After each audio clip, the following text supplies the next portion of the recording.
Hello everybody and welcome to Encounter Roleplay. My name is Will and I will be your Dungeon Master and or host for today as we return to the Samurai Sigil, episode 8 I believe of the Samurai Sigil. We've got double tour score going on, oh god, how will the world cope? But we are back on today. Let me dive into the some smooth jazz to begin the show with today because we're feeling Sexy Mondays, I don't fucking know. We also have back with us, we have Mike. I'm going to find your face, Mike, but how you doing, dude? There he is, there's a Josh as well. I'm muted, so I was doing really good until I was muted. I felt really dumb. Yeah. But, I'm back, and it's going to be good. I'm back. Shogun's dead, and we got some shit to do. Oh god, yeah, that happened. That definitely happened. Whilst Josh was away, I might add, that happened. Yeah. So this is what happens when the internet goes down in England, shoguns die. So Josh, how are you doing, my friend? I'm good. I've recovered. God, I haven't booted my computer up in a week because we have no internet, and then the internet back, and I was like, oh right, boot up. Just for oh my god, updates! It just all hit me at once. I'm like, I have streamed so soon. Please stop. But yeah, no, it's been good. It's been really quiet. I had to crack out the old ivories, rolling proper bones, proper dice. Yeah, I know. D&D will not be impressed, but I'm back. I have Jack, and I'm ready to be regaled of all the stories, of all the terrible things that you guys do when I turn my back for 5 minutes, destroy shoguns, level empires, and ruin my day. When I leave for 2 weeks, you guys kinds of... We were at war, damn it! I took a brief holiday from this war, and look what happened. So, Tool School is back with us again. How's it going, Tool School? Doing good. Got my Gavin hat, got my Earl Grey, since I'm with my British cast today. And, it dropped below 70 here in Florida. So, it's like full on winter. It's crazy, Winter is truly coming. Winter has arrived. I'm excited to see how this all wraps up. Yeah. And, with the end of the season, right? This is season finale. We might end up doing some extra episodes, it depends. Because we got some Christmas time, and I know starting new campaigns at Christmas time is like a nightmare for organizing players. So we might end up going over a little bit, we'll see. But let's dive into who you guys are playing, your characters. So let's start with Mike. Me. I'm playing Ryuko Mazuko. He is still a tiefling from a clan of ninja assassins that make a pact with a demon and to become better killers. He's a real nice guy. He's a peach to be around. In fact, Ryuk is probably the biggest dick of the party. Yeah, he'd give you the shirt off your own back. Yeah, that's it, yeah. Hey, and thank you so much to Azot who just subscribed. Thank you, my friend. I salute you, sir. One of the most gentlemanly of scholars. Thank you for joining us today, my friend. Let's raise that drink, that ERP drink in the chat for you, my friend. Hey, yo. So, thank you, my friend. Enjoy your stay here. And, Tool School, who are you playing today? Back playing our friend Gavin Fjordhammer, the Paladin of the Fields, as I've been dubbed by chat. He is a Paladin of St. Cuthbert, sort of an everyman's Paladin. He is just out professing common sense. He's not really the knight in shining armor as much as just trying to bring a little bit of hope and betterment to those he runs into.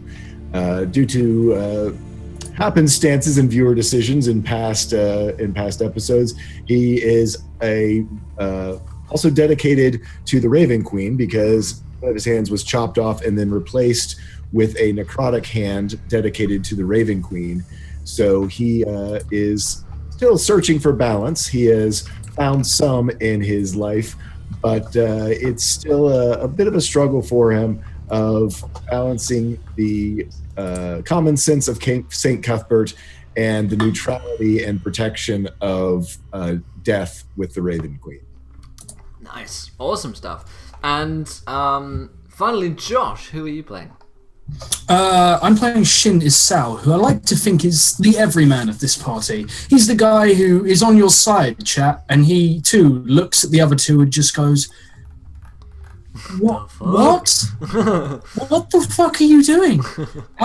Yeah, pretty much. It's all got. It just goes terribly wrong around him, and Shin spends his life fixing problems that mostly the other two get him into. So yeah, that's been his life. He's a Ronin. He's a Ronin, Way of the Long Death monk, and his whole deal was originally to regain his honor. Now it's just to survive a D&D campaign with Mike and Toll School. That's it. That's all he wants. He just wants to make it through to the end. Just wants to live. Just wants to live, damn it, or die honorably. So yeah, we'll see if he manages to get either of his wishes. I'm hedging my bets there: die honorably or live through the campaign. One or the other. It's cool. So we need to do a bit of a recap of our story here, and figure out what's going on. Where are we? Who are we? Why are things happening? Why is everyone dead? And yeah, basically we need to catch up Josh as well because he's missed a few episodes. So a lot of things have happened in the past few. So let's try and do the beanbag of recapping. The +2 beanbag. It's actually leveled up recently. Yeah, so we need to figure out what's going on. So let's start with Tool School. So Gavin, what do you remember of the previous episodes as to what was going on? Well, just to go back a little ways, after sort of doing a side quest to help out a young village girl who had been the village had been destroyed by the Iron Mask. In fact, by the same group of Iron Mask that Josh helped to eradicate. A small splinter of them, instead of following back to the main camp, ended up going further on and rampaging through the smaller villages. A young girl requested Gavin's help to go help her find her family's good luck charm, and because she had lost pretty much everything, including her family, in the war, Gavin agreed to go, and so he and he and Ryuk went in search of it. They discovered along the way that the Albanites had been working with this small splinter group in smuggling in firearms. These incredibly powerful, boomsticks that Shin in fact has one of. That we boomdongers, I believe, is what they were Yes, indeed. named back in the beginning.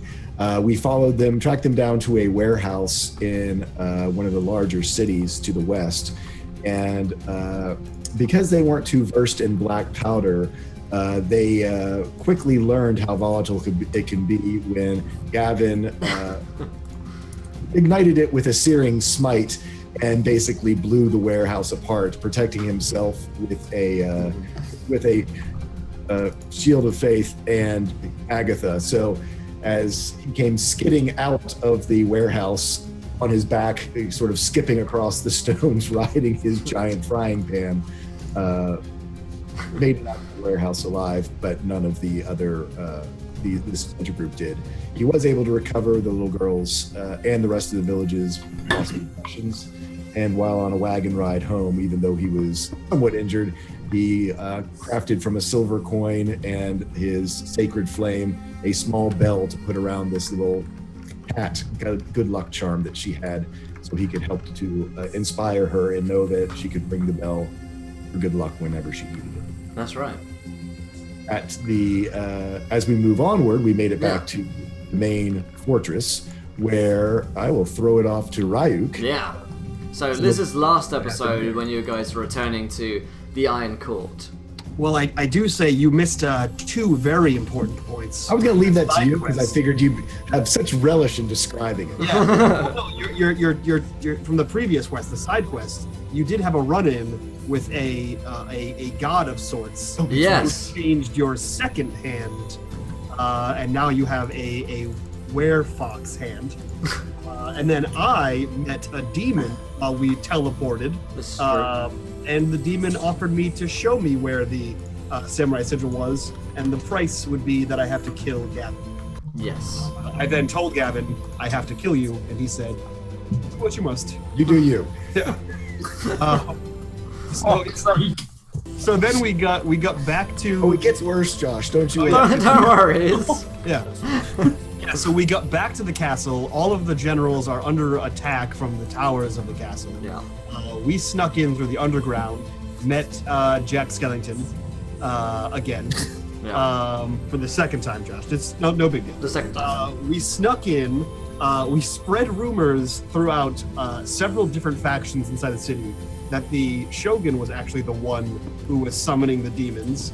I then went to Osa and had her actually summon the demons and attack the Shogun's men to further solidify this belief.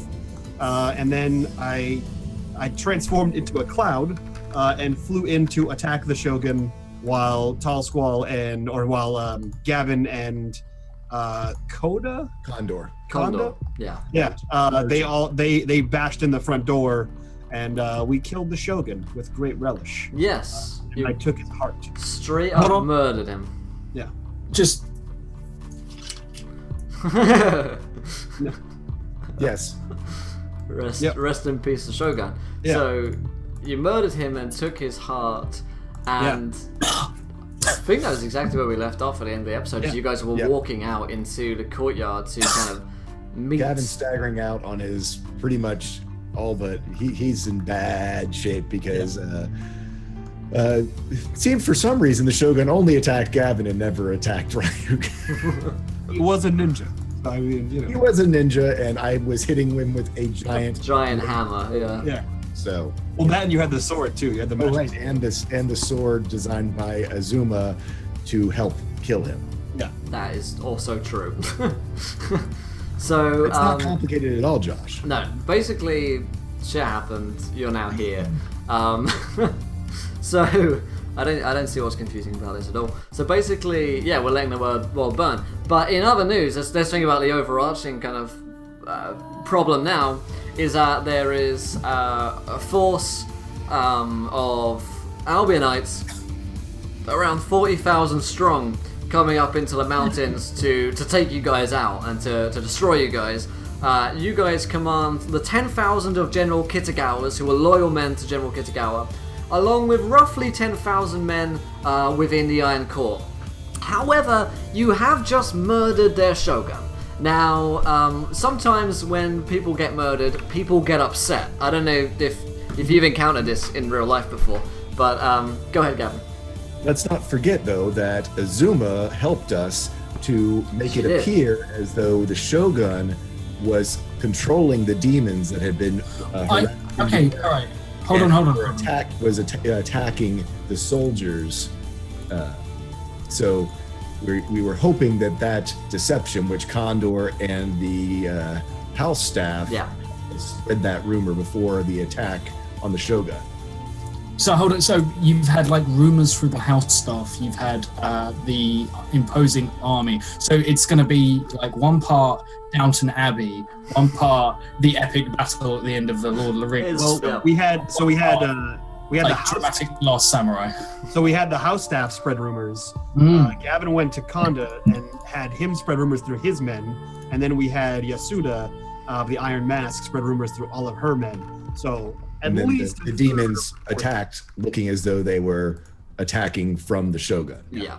So it seemed as though, like, you've certainly got some people who would believe that, but of course there's going to be some people who are just like die-hard loyal to the Shogun. So you have a bit of an internal conflict to win first of all, and then you have a war to win with an army far larger than your own, with far better weaponry than you guys command, and at this current point far better leadership because they haven't really lost a war yet, and so it's the odds aren't exactly stacked in your favor right now. So that's where we're at currently in our adventure today. So before we dive into it, before we get into the action itself, I'll remind you guys of some ways you can interact with our show today. If you haven't tweeted, check out the retweets. We hit 20 retweets. You guys get to decide anything which happens next in our campaign. We're already on 8. I'll update that now. Also, if you haven't followed, hit that follow button and join us. When we hit 20 follows, only like 6 away from that,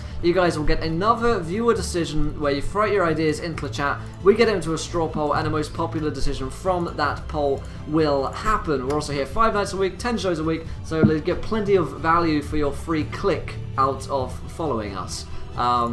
And what else? You can donate to affect the game. You can give players nat 1s, nat 20s, wild magic surges, potions, mounts, magic items, worse things. You can throw monsters and creatures at them. So get these things going to make this rather climactic episode here happen. We're also one subscriber away from another viewer decision after Azor subscribed a minute ago. So when we get one more new subscriber, you guys will get another viewer decision. So we're going to have limitless, unending viewer decisions going on throughout today's epic battle. So let's dive back into the action and let's see what's going on here today. So we have our heroes, question mark, asterisk. Asterisk leads down to definitely terms of service. Yeah. We have our adventurers, let's say, heading out from the Iron Court after having murdered the Shogun and leaving out into the Iron Court to face the madness outside. We're going to say Shin wasn't actually there for the murder. Shin, you were a part of the... I'm standing outside just going, there's nothing interesting going on. I think you actually were. I think we left Shin with the troops training them. Yeah, he was actually, That's right, yeah. Was it the classic, did you do a classic Shin of just like, okay, Shin, here's the plan. We'll get boring. And he just walked out. He was like, I understand. And you and your star pupil... The master of the dick punch. I made the master of the dick punch, indeed. So we're gonna say that you've been with General Kitagawa. So Shin, you've been outside the Iron Court at this point with General Kitagawa, but now you've entered after the following events. The news that the Shogun has been murdered, and I mean, this is news to you. You know, like, who the fuck has killed a Shogun? You didn't even realize that would be possible. Surely he's been assassinated by someone. Oh no, it's just your good old friends. Oh well, and thank you to Bird vs. Plane, who donates £9 and says, finale hype, quote quote, and nat 20 for each of our plucky party. Thanks so much, Bird. Nice. Appreciate it, my friend. Thank you. Like old buddy. So, hey, he's got us. Yeah, got your back. There we go. Awesome stuff. Thank you, my friend. So, you guys are kind of walking out of the Iron Core, and you see before you guys, Gavin and Ryok, that is, that there is the pandemonium which you saw previously is kind of died down somewhat. And actually, the monsters that were assailing your walls have been defeated by the soldiers on the walls. However, General Kitagawa's army is approaching and is in fact becoming inside the gates. They've opened the gates with news that the Shogun has died, spreading like wildfire across the land, basically. I mean, this has only been like an hour or so, but everyone has known. So you look out here. We're going to say that Shin and General Kitagawa are approaching you guys, and in the group of you as well is alongside you is Yasuda. So General Kitagawa steps forward and he kind of nods gravely towards the group of you and says, "So, it is done? He is really gone?" Yes, he has been dispatched. Yeah. As Gavin kind of is leaning on Condor heavily. Yeah, oh yeah, you're pretty wounded at this point. Condor is also pretty damn wounded as well. And the general kind of nods gravely, and you know, there's a sadness in his eyes. He said, "It is sad that this day has come, but I believe it was necessary. Now we need to rally our forces and eliminate any fractious groups within our midst before the Albanites arrive. It is said, our scouts report that they are but a few days away from our castle here. There is little time to spare, my friends. Little time indeed. So, Gavin, you looks like you need some rest and some medical attention. Let's get you that first of all. And let's meet in 1 hour in the chamber, in the Iron Court." And he kind of briskly moves off. I mean, this guy's got like a million things to organise right now. So he heads off inside the Iron Court and Yasuda kind of follows with him. Go ahead. I would probably approach Ryuk and just say, "What happened?" Yeah. Do you mean that the mother of the Shogun or just stories? What do you mean? How did it go? Oh, I had a sword, and then I gave the sword to Gavin, and Gavin put away his hammer, and he used the sword, and then the Shogun was dead. Pretty simple. The sword was enchanted by Azuma to break through his magics. He was able to regenerate from the magic emanating from within him. It was only the sword itself that was able to finally dispatch him. Ryuk puts an arm around Shin and says, generally, when you take a large sword, and he motions to the sword on Gavin's back, he says, if you jab it into a heart of a man, the man dies. Yeah. As you saw with our friend in Low Candle, around here that's not always true. Yes, it appears they have changed the face of war. It is a shame. And he looks to Gavin and is like, that you didn't fare so well. But I am glad to see you still walking, even with a little help from your friends. Yes. It's but a flesh wound. But Ching. So Condor says, there's a healer, let us get to her. And he kind of begins to kind of hobble over towards her. And you both are laid out on tables and begin to receive medical care. But obviously you've taken some pretty nasty hits. It's going to take a while to see you guys back to your full fighting state, I suppose. You must roll hit dice, or yeah, you can roll some hit dice first. Yeah. And Condor says, we need to find any who are still loyal to the Shogun and put them in their place before the Albanites get here. We also need to figure out our battle plan. If they're only 2 days away, like he says, then we need to stop them somewhere. Before they reach the Iron Court, these wooden walls will not do much against them. I have an idea for the calling of those who might be disloyal. I am not particularly well known, not outside the rank and file of the military aspect of the Iron Mask. I would be happy to see to any troublemakers. The last thing we want in time of war is the thieves and bandits to have their fill of, all our resources. That's the problem with these sort of battles. People at home don't suffer because of the armies, they suffer because of the lack of enforcement of the law. We need to see to that. I agree. I fear I am too injured myself to look at such things right now. Perhaps you could take a look at it for me. Shin nods. Good. Well, thank you for patching me up, my dear. He looks at the girl and he says, well, let us meet with the general. Seems as though we need a battle plan in place before anything else. And he begins to head off towards the general's chamber. What are you guys up to? If the hour is passed, I guess we're heading in. I mean, you've probably got a little bit of time. I mean, Condor's not going anywhere else. He's probably going to take a while to get there, bless him. So if you want to go anywhere else, first of all, then you can do that.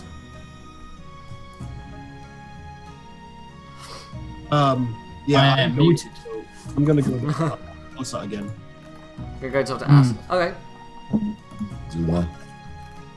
I guess we're gonna have to try. Who would be the best person to talk to with regards to finding troublemakers and rounding them up? The plan. Shin's idea is you know the jails and stuff like that. No, fuck that. We'll just kill them. We'll just kill all of them, all of the criminals. We'll just go house to house and kill them. Because that's the guys who are best at rounding people up.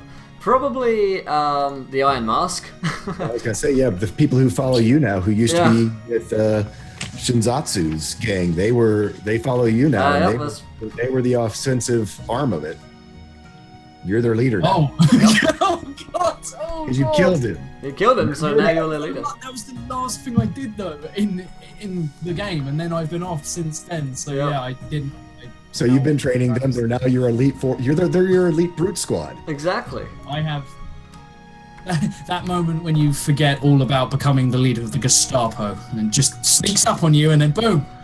You got a great trench coat out of it, man. Oh, Yeah, it's true. I mean, there's benefits. There's benefits. I made Hugo boss. oh God!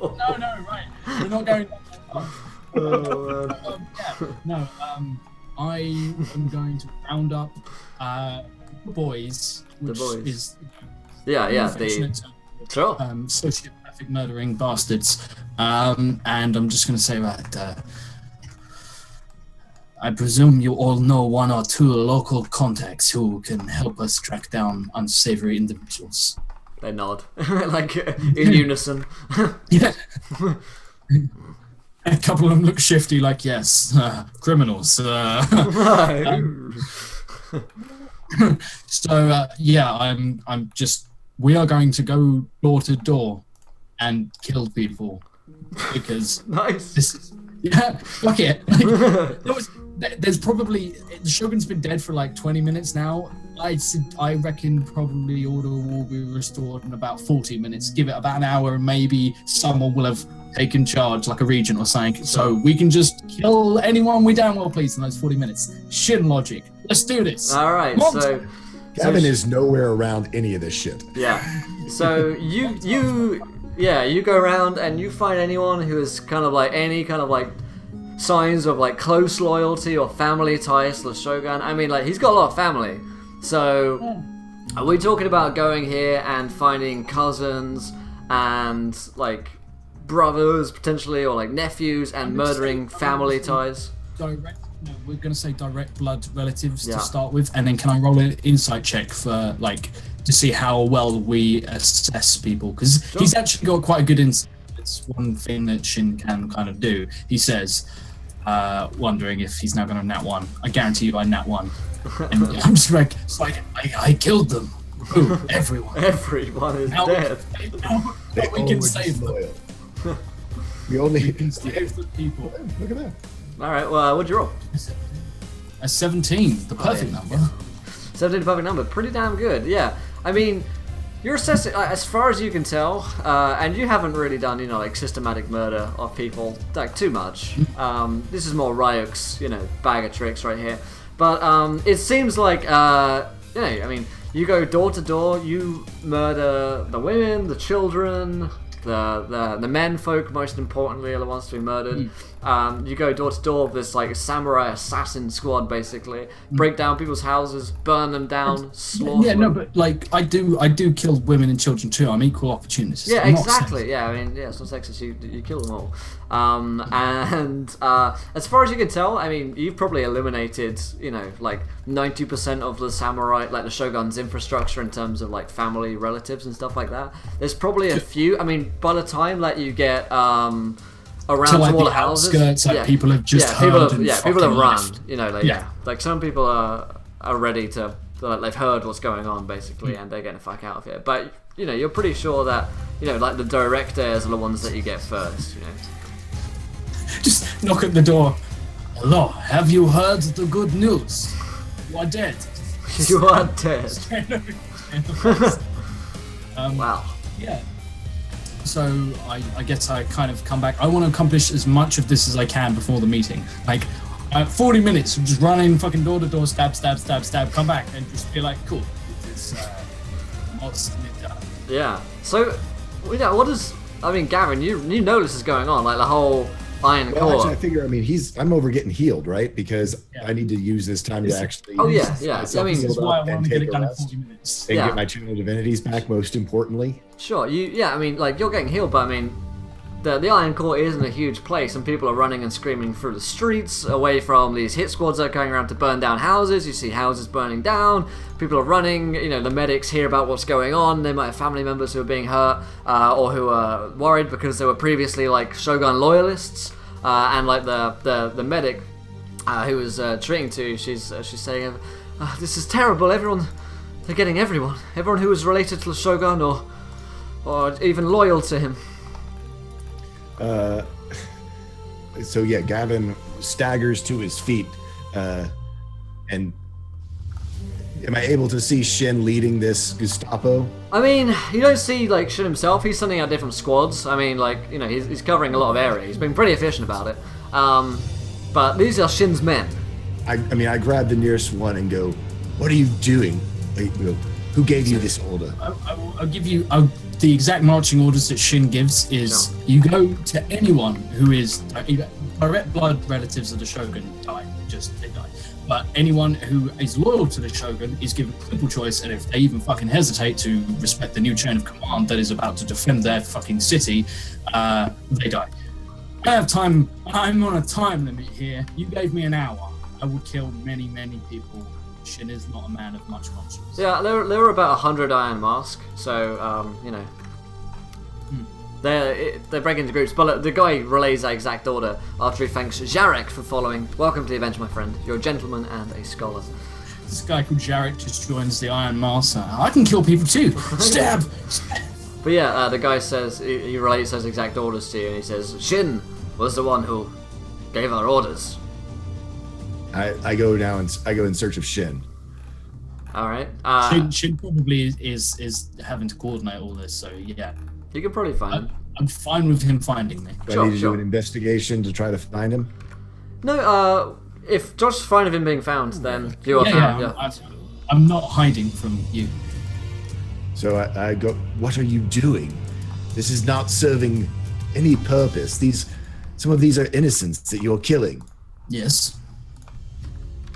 That is not going to make things better. It's only going to make them worse. They're going to go from fearing the Shogun to now fearing you and your men. No. They will fear us for a time. But once the war has passed, if they still live after the war, then I will relinquish my command of the Iron Mask. I will disband them. I will hand over control to whichever emperor or shogun they choose. But for now, it is not their choice to make. These people, as innocent as you may think they may be. Agatha, remember when you told me to do this to Ryuk when he was being silly? And I hit him up beside the head. Agatha. I'm going to dodge that. I'm just going to not. You want to do an attack roll? I'll do an attack roll. Well done. And thank you to Cheeky Llamas for following. Welcome to the adventure, my friend. You're a gentleman and a scholar. Good to see you. I assume it's a strength check. So. Yep, you dodge. Yeah. I think it's more like I just sort of step out of the way. No aggression in it at all. Yeah. Tyranny begets tyranny. All you're doing is showing them that this is still the way. We're trying to change this place. Do you really think you can change this entire place in 2 days and then hold it against that force? If we can convince them that... If you can convince them to what?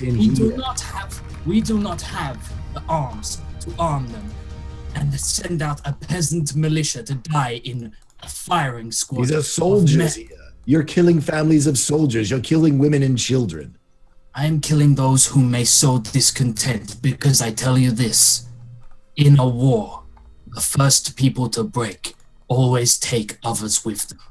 And every man they take from our lines is another man who is left standing alone. Every man you've killed has no choice in whether they break or not.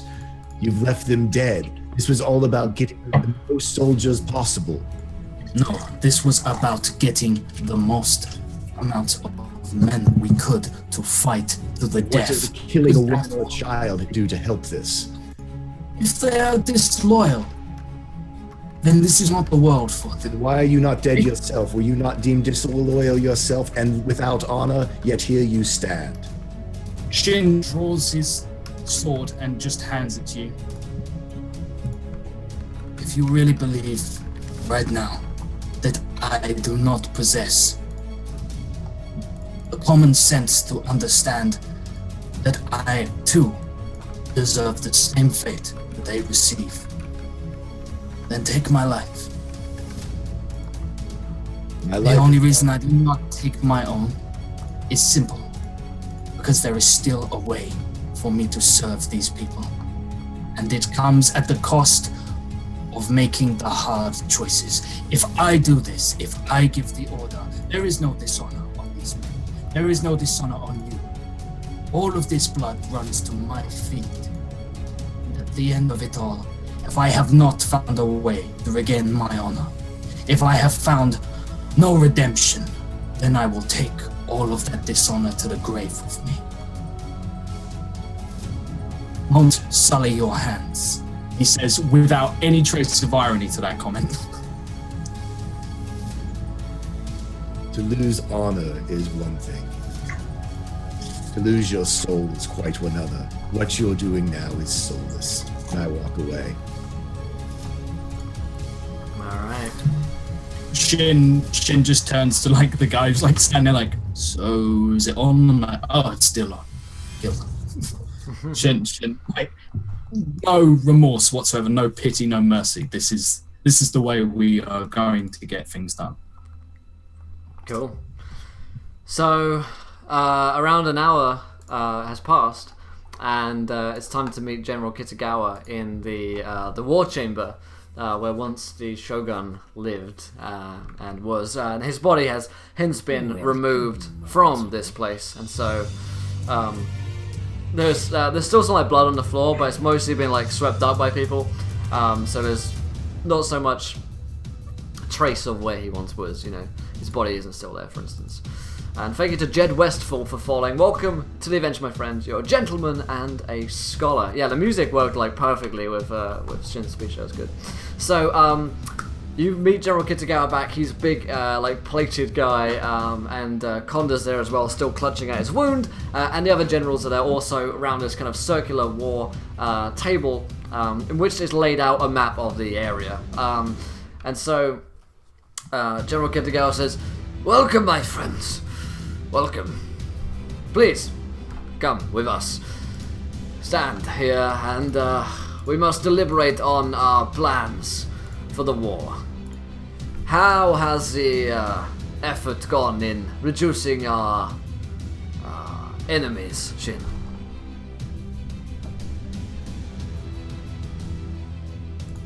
You good. Drink. So yeah, Shin says, we are limited on time. I have been brutal, but I believe I have rooted out any possible dissenters in our midst. I don't believe we are under immediate threat, but it is something we need to continue to worry about. Very well. Then we can continue our plans. Then. And he nods, well done. Now, let us assess the situation here. They have 40,000 troops, they are better armed than us, they are most likely better trained than us also. This is not a good thing. We have half their numbers, somewhat less now as well, with some of the leadership of the Iron Court being no longer with us. Looks towards Shin. He says, so, we find ourselves at a disadvantage. And whilst this samurai sigil is all well and good, forgive me if I focus on the war itself. If you wish to seek this sigil, and do so on your own terms. But we need to find a place which we are strong and they are not. The Iron Court itself is not the most defensible position. The first port of call is the mountaintop fortress, not too far from here, a few days' ride. And then the Great Canyon, where forces will not be, their larger numbers will not be able to be used against us so well. We'll have a narrow gully, be able to kill many of them. Perhaps we could outlast them there several days, maybe even a week at most. But then eventually we'd have to fall back to the Iron Court, where these wooden palisade walls will swiftly crumble. So, my friends, straight-up war does not seem to be an option. Or at least not a good one, anyway. I presume I would have heard about what happened in the warehouse. Mm-hmm. In which case... a load of guns. Yeah, right. You said there is a valley that they will have to march through. The same valley you came down when you were attacked by those aberrations before, yes. I have something of an idea, but it would be dangerous and could waste some of our most valuable resources. These black powder weapons, and he pats the blunderdonger on his back or whatever it's. I've lost track of what it's called. He pats the blunderdonger. That's why I name all my guns. The blunder cannon. Yeah, he taps it on his back and says, "The black powder in this is very potent. The explosion causes shaking of ground and all that. Many years ago, there was natural phenomenon, earthquake. The whole town shook. It caused an avalanche, destroyed 2 of the buildings on the outskirts of the village I was in. If that were to happen in a valley, if we could trigger such an event, we may wipe out a sizable amount of their forces, maybe even blockade some of their path. And if we make them fight on uneven ground, having to send their arms across difficult transit, if they cannot bring some of their supply wagons, some of their heavy, cumbersome horses, or even their gunpowder reserves, we might stand a chance when they reach the Palisades. But such an act would waste black powder, and also, well, it is a very risky job for anyone who would undertake it. We would have to lure them into the valley. This would require a small group of trained individuals. My men are unfamiliar with black powder. No, I've just created a party mission. It's us. He's gonna ask us. He says, my men are not trained in black powder. I mean, there are a few back at the mountaintop fortress who are aware of its power, but it is strange even to me. But that is a good idea. I like the tenacity of it. And, well, on our mission to the warehouse where we got this 1 wagon load of guns, there was canisters of black powder there. There's a good chance there might be a supply wagon full of this stuff. We could use the Albionites' own black powder against them, just as we did at the warehouse. If we were to pinpoint exactly which wagons were transporting it, if we were to detonate them in the middle of the convoy, and then bring more fire down upon them, well, it would cause much discontent in their party. It would also limit the amount of rounds they have to fire at our men. This is true. I suppose. Well, our men, our scouts know the wagons with which they bring the powder. We can easily identify them. But sometimes they do try and disguise wagons as seeming to be black powder and instead carrying supplies in them. They are no fools to this plan. But I like this idea. The only flaw I see in our plan is the flying machines, the metal birds which they have access to. If they are coming at us, then they will surely drop their weapons on from up high onto our heads. In a small enclosed area, we would stand no chance. We'd have to try and take some of those out as well, or find a countermeasure to them, if at all possible. Will, how many black powder barrels do we have? I think you carried about 5 back with you. You don't have loads. Okay. Oh my god, that's And not a lot at all. How big is this? Describe this canyon. I know we walked through it, but is it tall walls of canyon? Yeah. So the canyon is the Grand Canyon basically. Yeah. Really tall, high, thin walls, and pretty big enough for 5 men, 5 to 10 men maybe abreast. So it is quite thin. So like a slot canyon. Yeah, pretty much. Yeah. Oh my god, if we brought rocks down there, that would no. I mean, you could try and block it off. Yeah, all we need is we wait for them to start moving in, get a sizable amount of their forces in there, and then blow the front and the back. So and we trap them. And then hell, we can just do what the fuck we want. Yeah.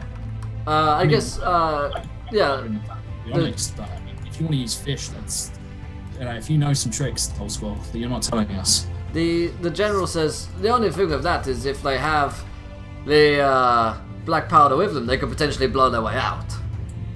They'd bring down most of the rock walls upon themselves. You trap them, then you blow up the black powder, and it will be a massacre. Do we have any, what was it, spirit fire, alchemist fire? It was something I once had the unpleasant experience with, and like Shin rolls his sleeve up to show like melted flesh near his elbow. This is very important. Burns. He looks to Condor this one, and Condor says, "I have small supplies of this substance. It's highly regulated by the Albionites. They don't let me buy much, but I have some." If we were to pour that upon them, specifically in the parts where there weren't black powder, we could cause wildfires to surge through their formation. You mentioned something, General. You said there was a port nearby, right? Do they build ships at this port? Oh, sorry, I meant Port of Call. But there is a port nearby, back to the south. If you go beyond the Iron Court and reach far enough, you do reach the sea. There are port towns there, yes. How far away of your fastest men could get there and bring back tar from the shipbuilding yards? He kind of looks towards one of his generals who is like the fastest riders, and he's like, "Not in 2 days, but maybe 3." It's worth a shot. With alchemy's fire, black powder, and tar, we could... That is a lot of hell to rain down. Something we Albionites refer to as napalm. So, alright, so what we're going to do is we do have 20 retweets, thank you guys. So underneath this line here in the chat, throw some ideas God. as to what could happen next. Plans are about to get completely destroyed. Exactly. So, throw some ideas. They need some help in this war effort, so if you want to help them out, then help them out. If you want to make things harder for them, make things harder. And thank you to Lego Jacob for following. Welcome to the adventure, my friend. You're a gentleman and a scholar. So, let's get this war going, folks. So while we have a viewer decision going on, Ryuk kind of speaks up and he says, "All-out warfare is not my strong suit, but if you were to take, let's say, 4 of the 5 barrels, and you were to dig a hole on either side of the canyon, and put them in the canyon, have a man on top of the canyon with your guns, your dongo, cannons, precisely fire upon the barrels. Trapping them in the tunnel should be quite easy. We'd need someone that's a good shot, but that plan does seem feasible, yes. If we have 3 days to wait for the tar, we have 3 days to train the men. Well, we have 2 days until they reach us. Unless we can delay them. There is a Huma's different way. still able to send demons to somehow slow their march. You would have to speak to her about... Wait, what do you mean she can send demons? the general isn't quite aware of this. This part. She can... Nothing. The Albionite misspoke. He refers to demons as the Iron Mask. Yes. Obviously, we have quite a fearsome reputation. And I understand that he does not approve of certain actions I have taken. I do not. I see. Can I just put out, chat, if you want the viewer decision to be, a couple of AAA guns to just nest on top of like Iron Core, that'd be peachy. That'd just be wonderful. Some brownies. Yeah, some brownies, yeah. Brownings, not brownies. Well, I mean, either way. Either way. Brownies or brownings? Yeah. Either way, it's a victory. I mean, we'll be too high to care, or they'll be too tender. So, I've got the last few ones, and I'm going to send it into the chat so you guys can vote on it. The most popular decision from this poll will, of course, happen. So let's get in these votes. And the general does say, "Let us not forget our allies, the Grung, who are a valuable resource to us as well. I understand that they have launched nighttime raids against the Albionites with some success. We could utilize their forces as well." Though I fear they are not trained with black powder, nor do I trust them with such. Yes, but they are poisonous. This is the case. Ooh. There's no better way to slow down an army than to have them sick. If we could get the Grung to infiltrate and spread their poison among their rations, among the food and the water that they're carrying with them, we could have... Sickness will slow an army faster than anything. This is true. Yes. Also, sickness will make them eager to advance. They will be weary from the travel. They want to get here as soon as possible simply so they can set up and rest before battle. Which might mean along the way they are more prior to ambush. This is true. It's hard to make a man who's shitting down his leg quick march. You do not lie, Gavin. I will speak to the King Grung on this matter. A good plan it is indeed. So, we need to send riders out immediately, and he kind of shouts at one of the generals to send his men off to get Latar, which will take apparently 3 days. So the general says, then we each need our own tasks to perform. You can each take, with the Shogun's family and many of his generals dead alongside them, we are a few generals short. So, we need to distribute some amongst you each, and to give you each your own task. So, which would you each feel most comfortable with achieving? Gavin, regardless of what he's assigned, is first going to go and give rites and bury the dead. The dead that I just murdered. Yes, the dead you just murdered. In cold blood. Those dead. Oh! The ones the ones he doesn't care about, bro. Yeah. Oops. So he says. What are the tasks essentially? So the basic tasks seem to be laying out the trap in the explosives, the black powder trap, the rocks fall everyone dies trap. Also, organizing Grung attacks is probably a thing, and then general leadership of the troops, where to go, what to do, and he'll each give you a division of around 1,000 troops to command. I would suggest, this is just out of character suggestion, I would say I'd take traps. Gavin should lead the troops as possibly the only honourable man that would still command honour and would have faith in him. And I think it should definitely be left to Ryuk to hit and run on the actual forces themselves. Yeah, and thank you to Maffin TV, Finbar Flies. Thank you, my friend. Yeah, the other thing as well worth bearing in mind is that the Scarred Man is still currently at the mountaintop fortress, along with like the rear guard. Basically, they're kind of Grung, right. Yeah. The Grung are at the fortress. Yeah. But he said we could. We need to send up our smoke. Yeah.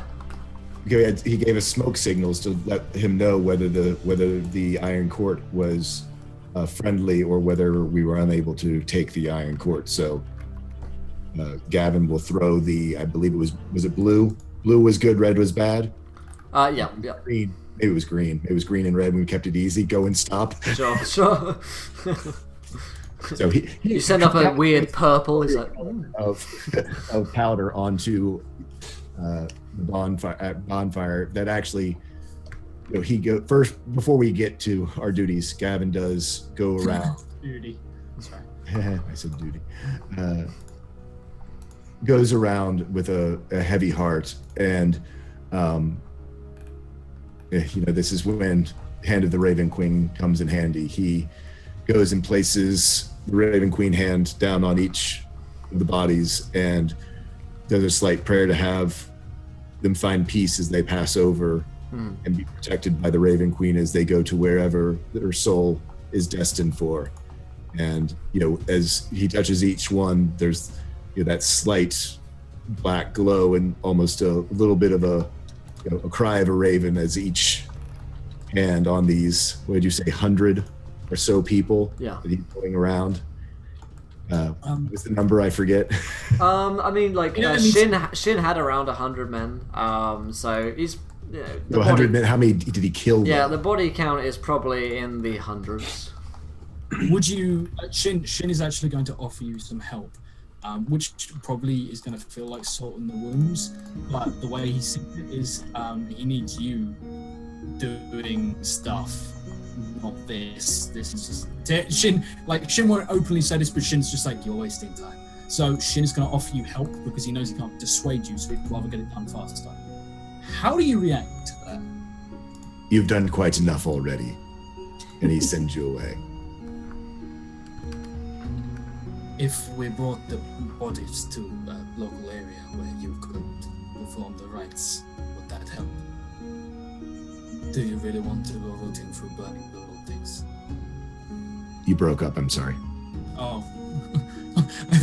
I thought I said something really bad and you were just like, you fucking what? I was like, oh, Tosco is angered. I've done it. He basically says I could have all the bodies moved to a central location of your choosing, and you could perform the rites in bits. But one man going door to door, pulling bodies from rubble is going to be quite a task. This will take a lot of time. I understand you want no business to do with me, but I can help you this way. Well, I mean, I assume that some of that gathering of bodies is already started to occur. Yeah, right. It's just because I'm, a movie buff. I almost see it as they're laid. They've been, as we've been having this discussion, as Gavin comes back out, these bodies have probably been laid out in the courtyard. It's kind of like, it's like Gone with the Wind scene in Atlanta, where all the bodies are just laid in rows. Shin basically asks, but he's already done it. It's just like, would this help? Ta-da! And I mean, I still dismiss you the same way. You've done quite enough. It's fine. I leave. And he, like I said, he's going body to body, and as each one that he touches, a little bit of that dark energy goes in, goes out. I'm not sure exactly which way it would go. Maybe it does pull into his hand a little bit. Just the tip. Yeah. Always. So it looks like Grung has taken the lead in the straw poll. The elite Grung squad has been ready for action. 1,000 of the finest Grung have all been trained in the way of the Grung Jitsu, the most deadly Grung arts of fighting that involves the use of their tongues. Well, there you go. There we have it, folks. So, looks like the Grung are ready for action back at the mountaintop fortress. They've been training there for centuries, it seems as though, ready for this one moment here in history. So, they basically we're gonna say that you send up the smoke, and that's the signal for the mountaintop fortress to be evacuated, basically. So the scarred man, along with the Grung, are heading back towards you, but it's gonna take them a day to get there. So they'll be with us soon.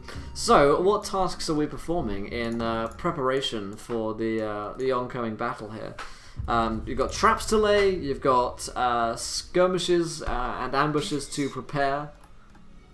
So and soldiers to prepare, I guess. I mean, I'll go with Josh's suggestion that Gavin will wait for the scarred man and to try to start getting what now has been a defeated force prepared for this final battle of getting them ready to march out and be ready for whoever might escape the traps to be able to help cut them down and keep the Iron Court safe. Okay.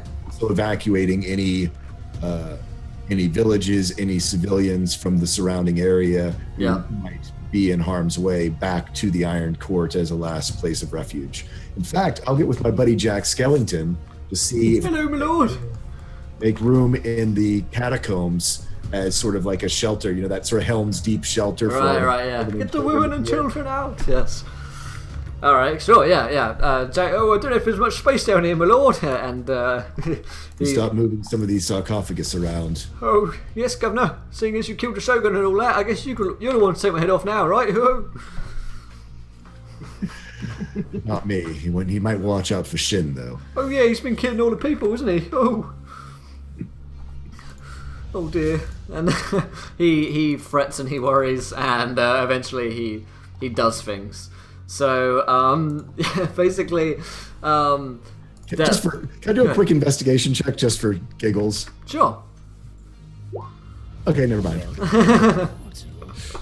In fact, the no dice were following. Josh, you're muted. Welcome to the Adventure No Dice. You're a gentleman and a scholar. Yeah, Okay. so I just want to say that, Shin may be a bad person for killing loads of people in wartime, but you are the person currently desecrating tombs. So fuck you. Don't give me that moral high ground, okay? You are desecrating the tombs of the dead. Bang, bang, bang, bang, bang. So, Gavin, what are you doing with your 1,000 or so men, because you need to establish yourself as their leader, what the kind of orders that you're going to give them, what kind of leader is Gavin? They're all kind of like standing. They're all like standing in the courtyard, like 1,000, like spears and katanas ready, and they're just kind of in serried rows, like ready to meet their general. Basically, after you speak to Jax. God, I wish I had the scarred man here when I have to give this speech, just so because I know he's gained honor with them as well. But I guess I'm gonna have to do this regardless. Yeah. Men, I know I'm not one of you. But over the last months, I've come to know your people and your land. And I know that it is worth saving. Your culture cannot be destroyed by my people. It needs to prevail and persevere through this.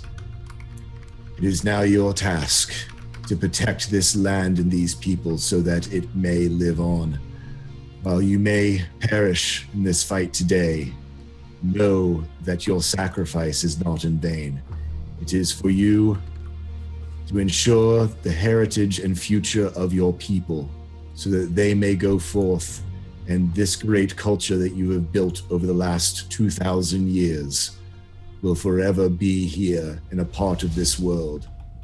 There is no sense in sacrificing one culture just because another demands to be in charge.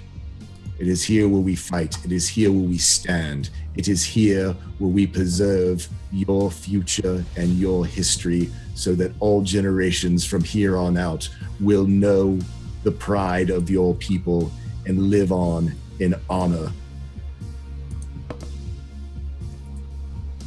Nice. It's like, you were muted. They, you get kind of like nods of approval and respect, bro nods back, sort of thing. You get a sense that they were on board with it. And I wanted to thank Jay Castor for following. Welcome, my friend, to the adventure. You're a gentleman and a scholar. Same questions for Mike. What is Ryuk up to? First, I'm going to unmute. And then Ryuk's first order of business is to go see Osa. Cool. So, aka Azuma. Yeah. Okay, so you find yourself once again back in a creepy little hut. Yeah. So he approaches our creepy hut. I feel like Ryuk has a crush on Azuma. He goes and sees her like every day. He finds an excuse to find her. Yeah. She's actually real super hot, guys. Like, you just see her as like a creepy old lady. She's actually a solid 10. Yeah, with that magic sight, man, you get to see the real her. Yeah. I pierced the veil, if you get my drift. Just the tip. Oh my god. So he kind of walks into her, moss and mushroom covered hut, and he says, I heard you. I assume you have heard what has happened in the castle. Yeah, the old crone in her little hut kind of nods and says, yes, he is dead. Then I have more proof of our arrangement. And he reaches into the folds of one of his robes and he pulls out the heart that has been stabbed through and he places it on her table. She takes it and just kind of looks at it and nods and says, Very well. Excellent work. She, stuffs it into her pocket. I assume that you will make good on your deal. Of course, yes, of course. Of this sigil. Yes. You wish to know the location of the samurai sigil. It shall be known to you. When the moon is at its fullest, I can perform my ritual. Good. Good. And to ensure everyone's safety here in the castle, do I have use of your demons again? She says, many of them died in the recent attack. There are far less than there were. So, while you can use them, we are running low on this resource. This will be the last assault. And what of the demon who approached me to kill the Albionite? What of him? Do you know of this demon? And I describe her what it looked like. Yeah, she says, this creature could be any one of 1,000 entities. Many of them seek ancient artifacts of power. I do not know this one's exact name. However, I can tell you its nature, and that is to be a conniving, manipulating deceiver. You cannot trust such a creature as this. But there are many who have made pacts to gain great power in the past. But I can guarantee that whatever deal this demon wants to make, it will not be as simple as it may seem. As I say, always read the small print. And what of its demon army? Would you take its power? Could I take its power?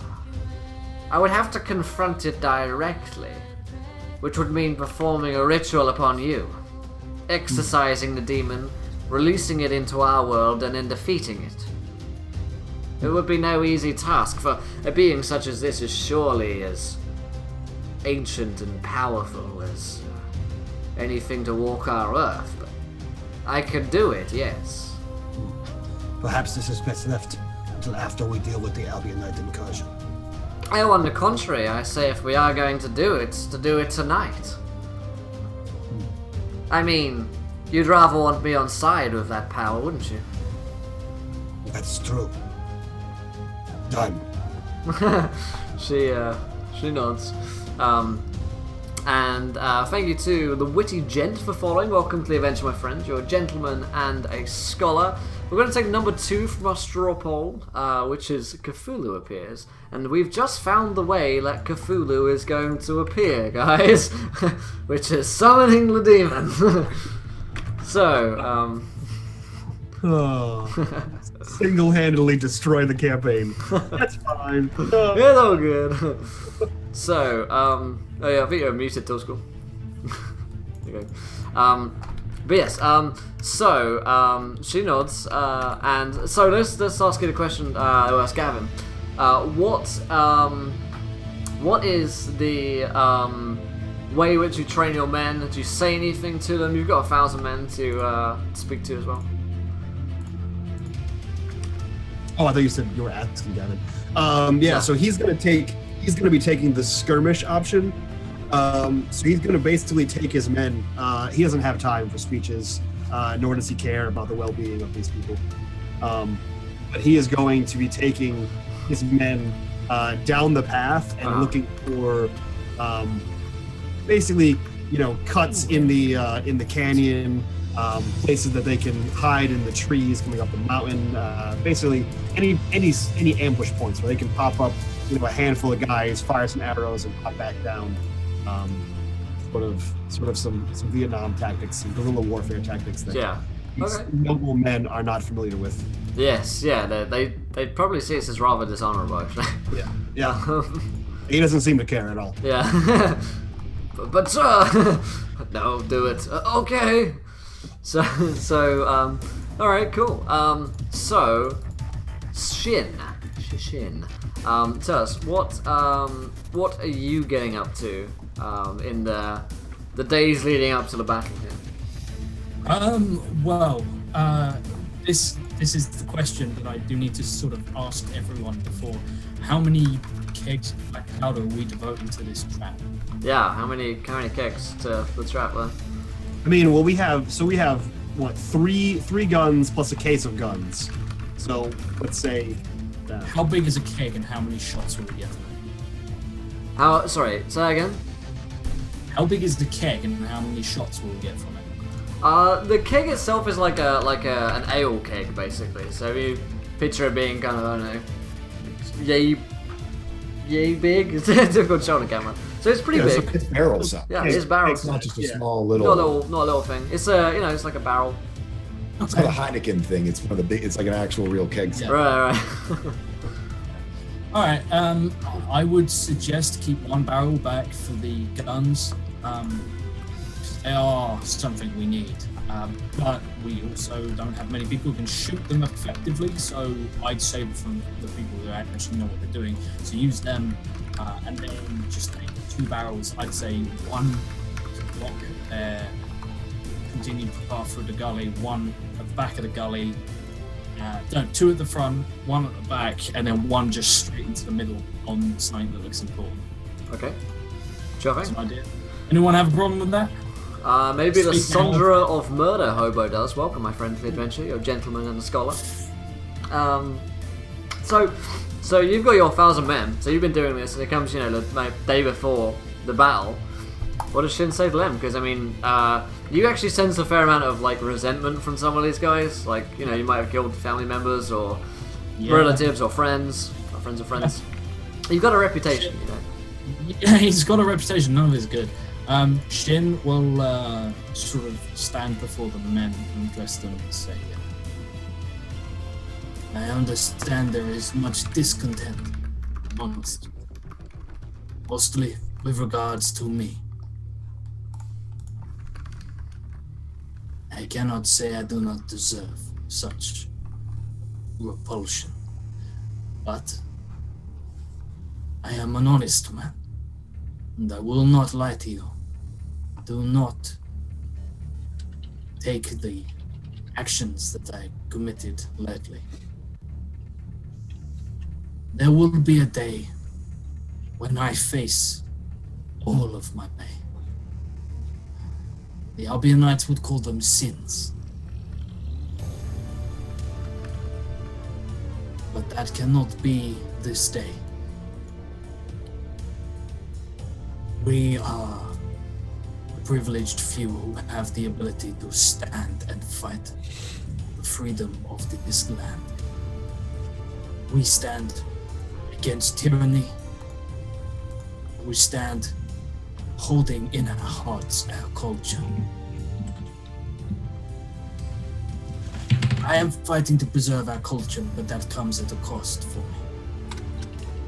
As is a culture of honor, something the Bretonnians and the Albionites would not understand. So I pledge to you this day that after the battle, if the mountain does not stand a smoking ruin, I leave my fate to the decision of the people, all people, not to a shogun, nor to a mass of generals. I will redeem myself in your eyes, or I will die by your choosing. But for now, I will make the hard choice. And from here on out, any dishonorable action falls to my command. I will be your saving grace. I will redeem you all, for I will take all responsibility for my actions henceforth. And we will win this. Because if we do not, thousands more will die. And then Shin will just give a respectful bow to every member, regardless of race, regardless of who they are, what background they come from. He bows to them, and he will pledge in blood very quickly. Just take his blade cut his palm and hold it there for a moment. And then he will turn and walk away. Cool. So, tis the eve before battle. 'Twas the night before battle, and all through the Iron Court. I don't know. Everyone was pretty tense at that point, and there's the traps are laid. The scouts are ready. I mean, the scouts have kind of called back, and essentially you see that, or you hear that they're coming very close. They will be within the canyon by dawn, and so you have, but 5 or so hours to get some sleep. You have your last kind of conferences with General Kitagawa and Condor, and they explain the last minute arrangements of your troops. You have those little speeches with your troops, and then you guys kind of find yourselves together in the Iron Court, whilst the men are either moving around, getting ready, or kind of lying in wait and or sleeping, depending on if they're trying to get some rest. So you guys kind of meet back up just outside the Iron Court. What are you guys doing?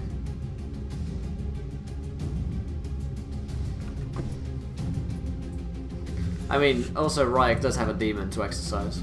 Yeah, and summon. Gavin, we can't hear you. Tell us. Is this the night that we're summoning? That's what I was asking. Yeah, I don't know if Ryek has said anything yet. Yeah, he hasn't said anything yet. No, well, I think it's a Tally. Oh yeah, yes. Well, Tally donates £5 and says a ghost of doubt befalls Shin. Ooh, interesting. Thank you. Is this the creature you like for an M? It's kind of interesting. Let's say that tonight, Shin, you begin to, for whatever reason, the night before battle is usually a time where nerves are at their highest and tensions at their highest as well. You begin to kind of doubt some of your actions. You begin to doubt whether or not killing all those people was necessary. And there's just that kind of seed of discontent within Shin. But yeah, has Ryok mentioned the whole demon summoning stuff? No. Of course not. It's Ryuk. What sense does that make, guys? That's critical information. Why would he mention that? Why would he ever mention that? Yeah, he's going to casually bring it up at the most inopportune moment, like most important things he has to say. Sure. So you guys meet back up after days training, getting ready, preparing. Finally get some food. Your suit is there. What do you guys say to each other? I mean, it's kind of awkward between some of you, I guess. Shin, you would do well in my circle of friends.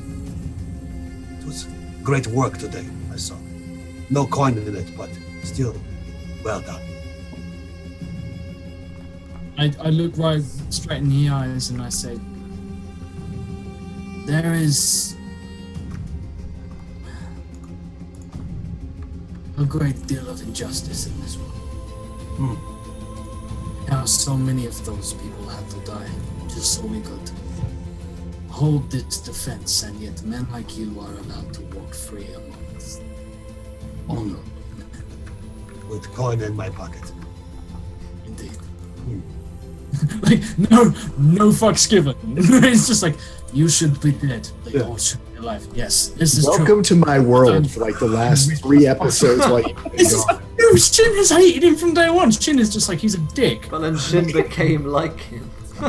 No, Shin just realizes that it's basically either he does it or Ryuk does it. And if Ryuk does it, there'll be a fucking demon summoning.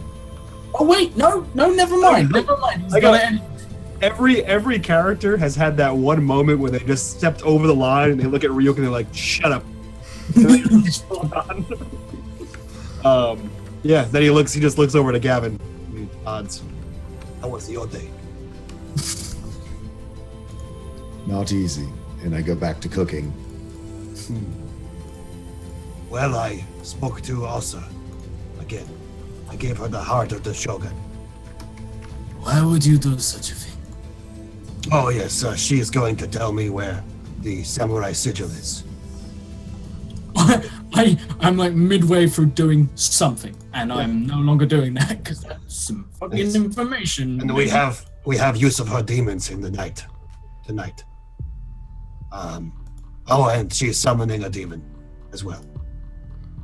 So is that? Oh, Gavin. The demon to help us? Well, to help you, I would imagine. Yes. How will the demon help me? Well, we are going to kill the demon because it holds the contract for me to take your life. So by killing the demon, I no longer have to kill you. You have a contract to kill Gavin. Yes. The demon told me it would. Why is Gavin so cool about this? For fuck's sake, guys! The demon told me it would tell me where the samurai sigil was if I killed Gavin. But you already know where the samurai is. I didn't when I made the deal. So, you... Either way, I will have the location. So we could kill Gavin, or we could kill the demon. It is your call. Ryuk, I will tell you something now. If at any point Gavin dies, I may kill you just on principle, That is fair. regardless of your involvement. That is fair. So it might be in your best interest, if you want to stay alive and rich, to make sure that no harm befalls Gavin. Or just find the sigil first. If it means the life of these people and the life of the lives of this culture, it is the only way. Well, no, I just told you that. The other way is Now we have another way. Yeah. I'm trying to explain it to Josh why I'm so cool about it. Because if that's what must be done, it's what must be done. Yes. I understand everything. It's fine. I'm just going to drink till you guys start making sense. No shit, guys. Yeah, you'll be fine. Genuinely, I'm starting to think it might be Shin dies first. Yeah, you'll be fine. You guys will be. Yeah. So that's the whole thing. Don't you realize? The worst thing to happen to Shin is that if he lives. And everyone else dies. True. Yes. Oh, fuck you! Don't put ideas like that in Will's head. That's the last from like the As only. if they haven't already occurred. and then it's just like, well, all of the culture lands with you, and he's killed himself. Yes. Just, Shin is Humperdinck. He lives. oh no, you bastard! And thank you to Portobello for following. Welcome to the adventure, my friend. You're a gentleman and scholar. Alright, so Are you guys going to do this ritual summoning right now? I mean, you've got a few hours before the battle to do it if you want to. Yeah, I guess I have to go back and get it also to do that. But yeah, he looks to everyone and says, "Well, we could summon this demon whenever you are ready." Have we had a long rest? That is Yeah. kind of critical. Yeah, you guys have had a long rest. It's been a day or two. Before Okay. we do this summoning business, I need to go and I owe someone some money. It's Jack Nimble 115 who just followed, and I must pay him for following. You must. Some gold. Give him 100 gold, that man. Welcome, Jack. 100 gold. Yeah. So after I pay Jack, it's not Skeleton Jack, not Skeleton. He's not paid. He's not paid. Okay, yeah. He does it for the joy. He does it for the joy of continued life. Yeah. We'll go. I want to speak to Gavin privately. Okay. So Gavin, Whilst you do that, I'm just going to go grab a quick bio break. that's Wanna cool. have a quick side combo. So yeah, he sort of like finds Gavin in a quiet moment, hopefully not a private moment, but a quiet moment. He says, "I wanted to speak to you before we do all of this, whatever this is. Yes. I understand that you harbor quite a lot of hatred towards me. It's not hatred, it's disappointment. I thought Oh, okay, you're playing that card, right? You played the disappointment card. You set off my trap card. I am very sorry, Dad. Please do not spank me with the skillet. Again. There's a weird relationship right there for you. really, really odd. This went sideways way too fast. Yeah, I tend to Dr. Freud and ask him to leave the room because it's just too uncomfortable with him there. Okay. Just wanted you to know that I have Welcome, met mortal. some Albionites in my time. And not all of them deserve the fate that awaits them when they march upon this mountain. But of all of them, I believe you may be the most honorable of men I may have ever had the pleasure of meeting. And I understand that in your presence I am something of fly in ointment. But I wanted you to know that I wish that I was more like you. Not Albionite and pale skin and full of shit like all of your culture and all of that, but I understand. Aren't you an albino?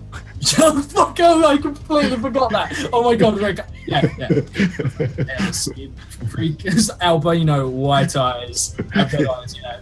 Oh, come on. But you, it's not your culture that gives you strength. It is a strength from within. And I wanted to say that I believe that you may have what it takes to lead these men to victory. And I believe that maybe we are fighting to save a culture, but in some ways we need to learn from mistakes in the past. This is not some way of trying to stack the odds in my favor by putting someone who thinks a little kinder of me into power. But if the best happens, if we succeed, if nobody actually dies, or enough people die that don't die, that we still have a culture left after this and a city to run, I think you would make a leader that would serve these people well. Maybe not on your own, but I think you might be exactly what is needed. Not all cultures need to stay the same, and maybe a shogun is not what we need to replace another shogun, but I just wanted you to know that for the first time in a very long time, it is nice to have faith in something. I thank you. And know you can still strive to have that honor you feel you see in me within yourself as well. What you did today was not that. And it's not me to judge you or tell you that, because I believe you know. The first thing that will happen if we succeed, after the bodies have been counted, diplomacy or politics or whatever it is that takes over in full. The first thing that people will look for is somebody to blame for all the death, all the mistakes made in battle. That somebody doesn't need to be an honorable man who was just doing the best he could. That can be someone who they already hate, and that can bring a people together, bring closure. And if that is what it takes, well, maybe that is my fate.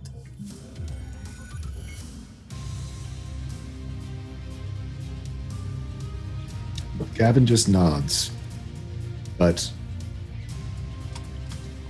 then says under his breath, "The reason I'm so disappointed is because I thought you could be that man to lead these people, and your honor was regained."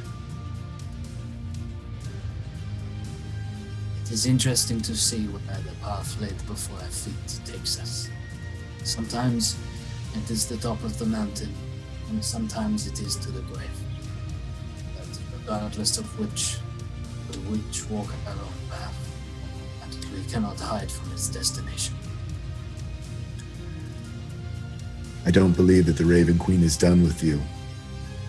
I don't think that you're going to get the easy way out that you've planned for yourself. You have much to atone for. And that death that I think you so greatly have sought, I do not believe will be quick in coming.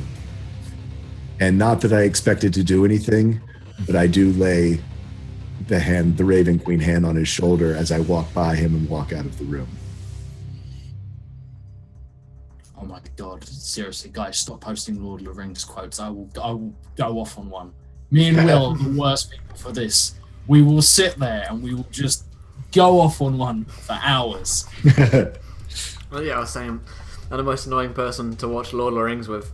Just say all the stuff. Shin was given the speech and he was like, a day may come when... No, don't!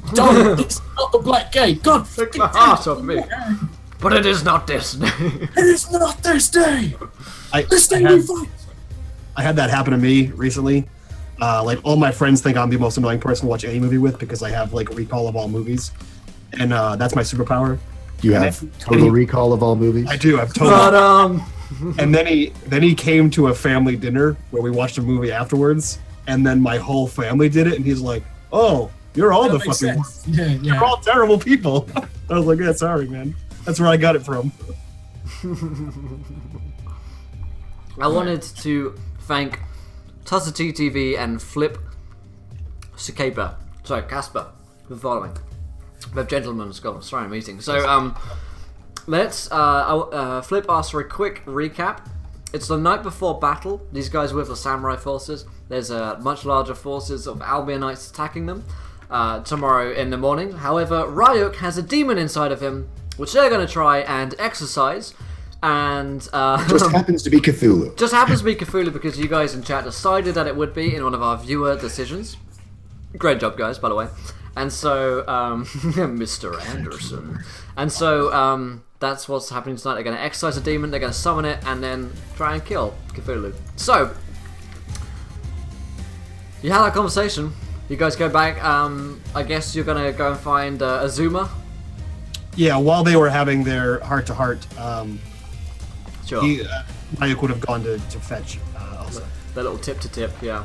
So, yeah, she comes and meets you outside in the courtyard, along with Ryuk a few minutes later.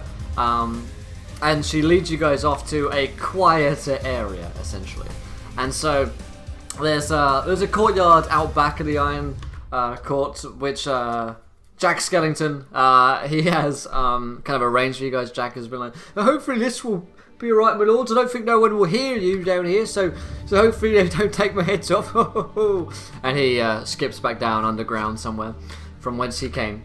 And Azuma says, when we summon this creature here, we're going to need to use everything to fight it. I will be focused on channeling the creature and keeping it here within this realm. It is you who will have to do the fighting. Now, this demon could manifest in any number of fashions, any number of appearances. Most likely the creature can shapeshift and change. Potentially it will even be able to control the minds of mortals such as yourselves. So, it is best to be prepared for such things. If a friend suddenly stabs you in the back, well, no harm. I look to Ryuk. I look straight at him. He shrugs. No harm, no foul, as they say. So, she says, whenever you are ready and prepared, let me know, and I will summon the creature.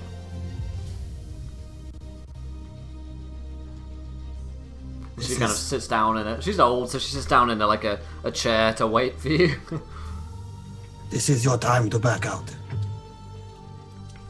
You're still going to do this, even if we back away. Yes. Well, in which case, I stand beside you simply as a meat shield between you, your stupid ideas, and these people in this town who, quite frankly, have suffered enough. Great job with that. Gavin, I do warn you though, when we kill this demon, it does save your life essentially, but it will give Osa more power. It will give her more demons to summon to fight the Albionites. again, didn't mention this. Where exactly is the button that gives us the terms and conditions for all Ryuk's bullshit? Because I would like Gavin to hammer that button with a maul. See, Gavin just sighs. Let's take one problem at a time. Yes, the fact that it saves your life was just a bonus. He doesn't see the more demons as a problem.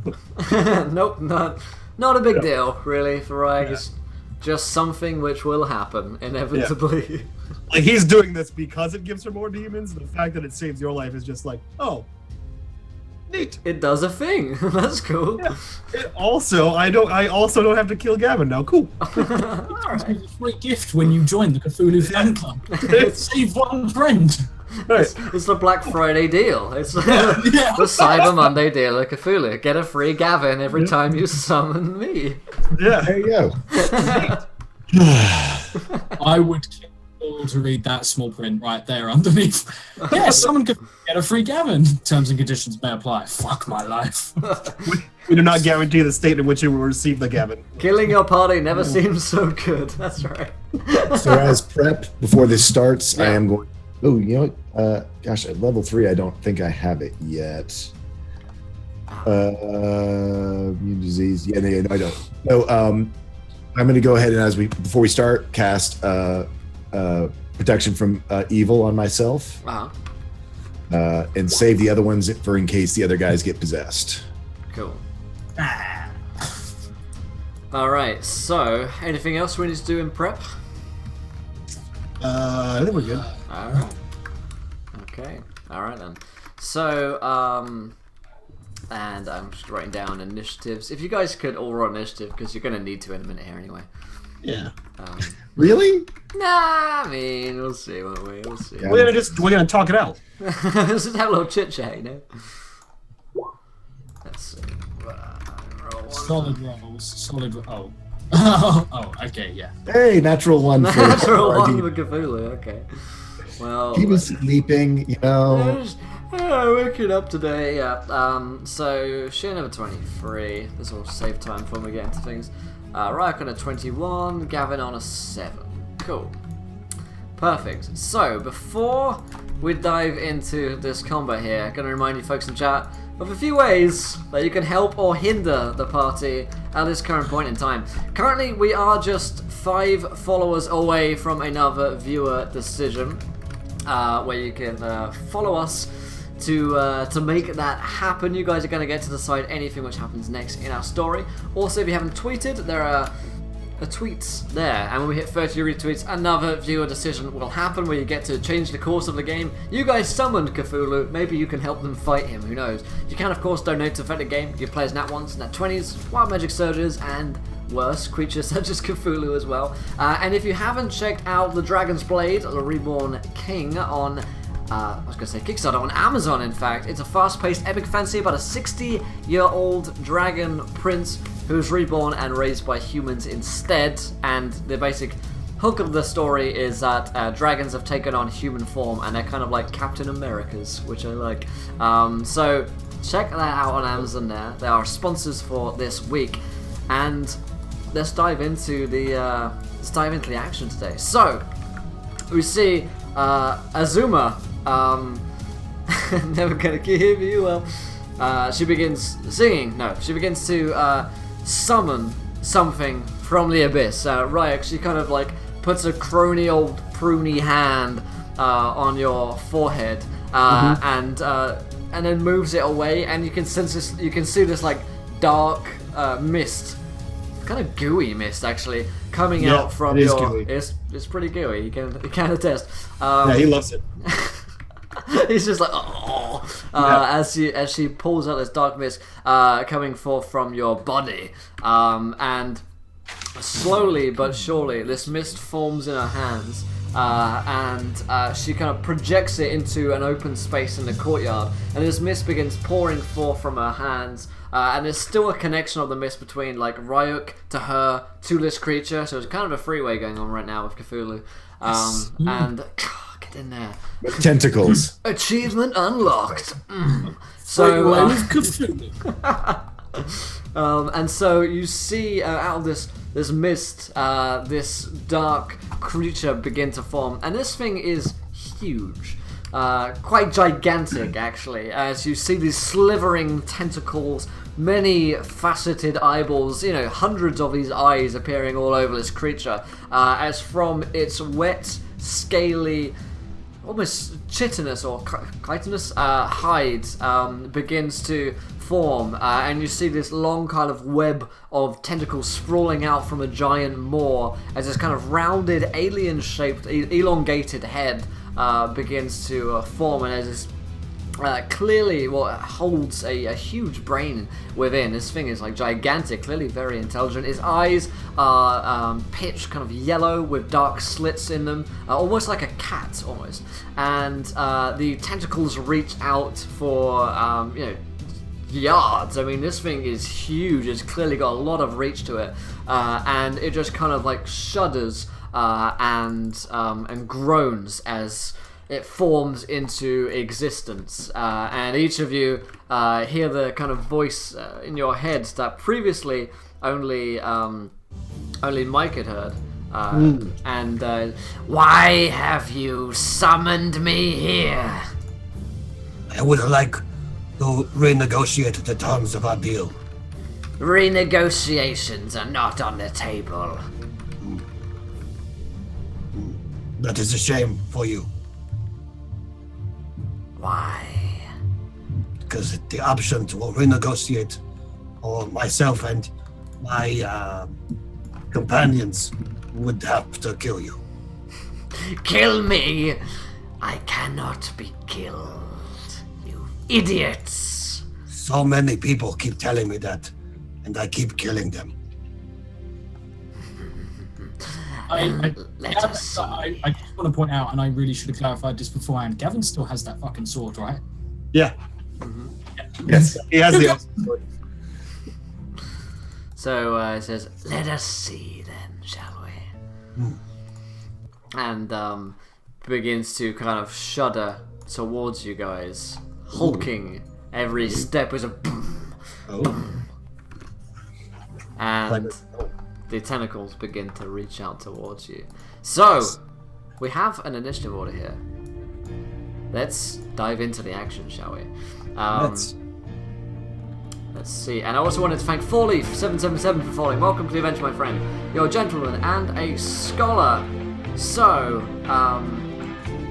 yeah. I just want to say, Josh, welcome back. Welcome back. I know you thought we were going to fight an army, but instead, You get to fight Cthulhu. Thanks. we killed your Shogun, and we get to fight Cthulhu. Yeah, it may have had something to do with the fact that I was prepping a Call of Cthulhu session before this stream. I may have influenced it Thanks, somewhat. Will. But thanks, guys. So we have our initiative order, and to kick things off, we have going first Shin Aizawa.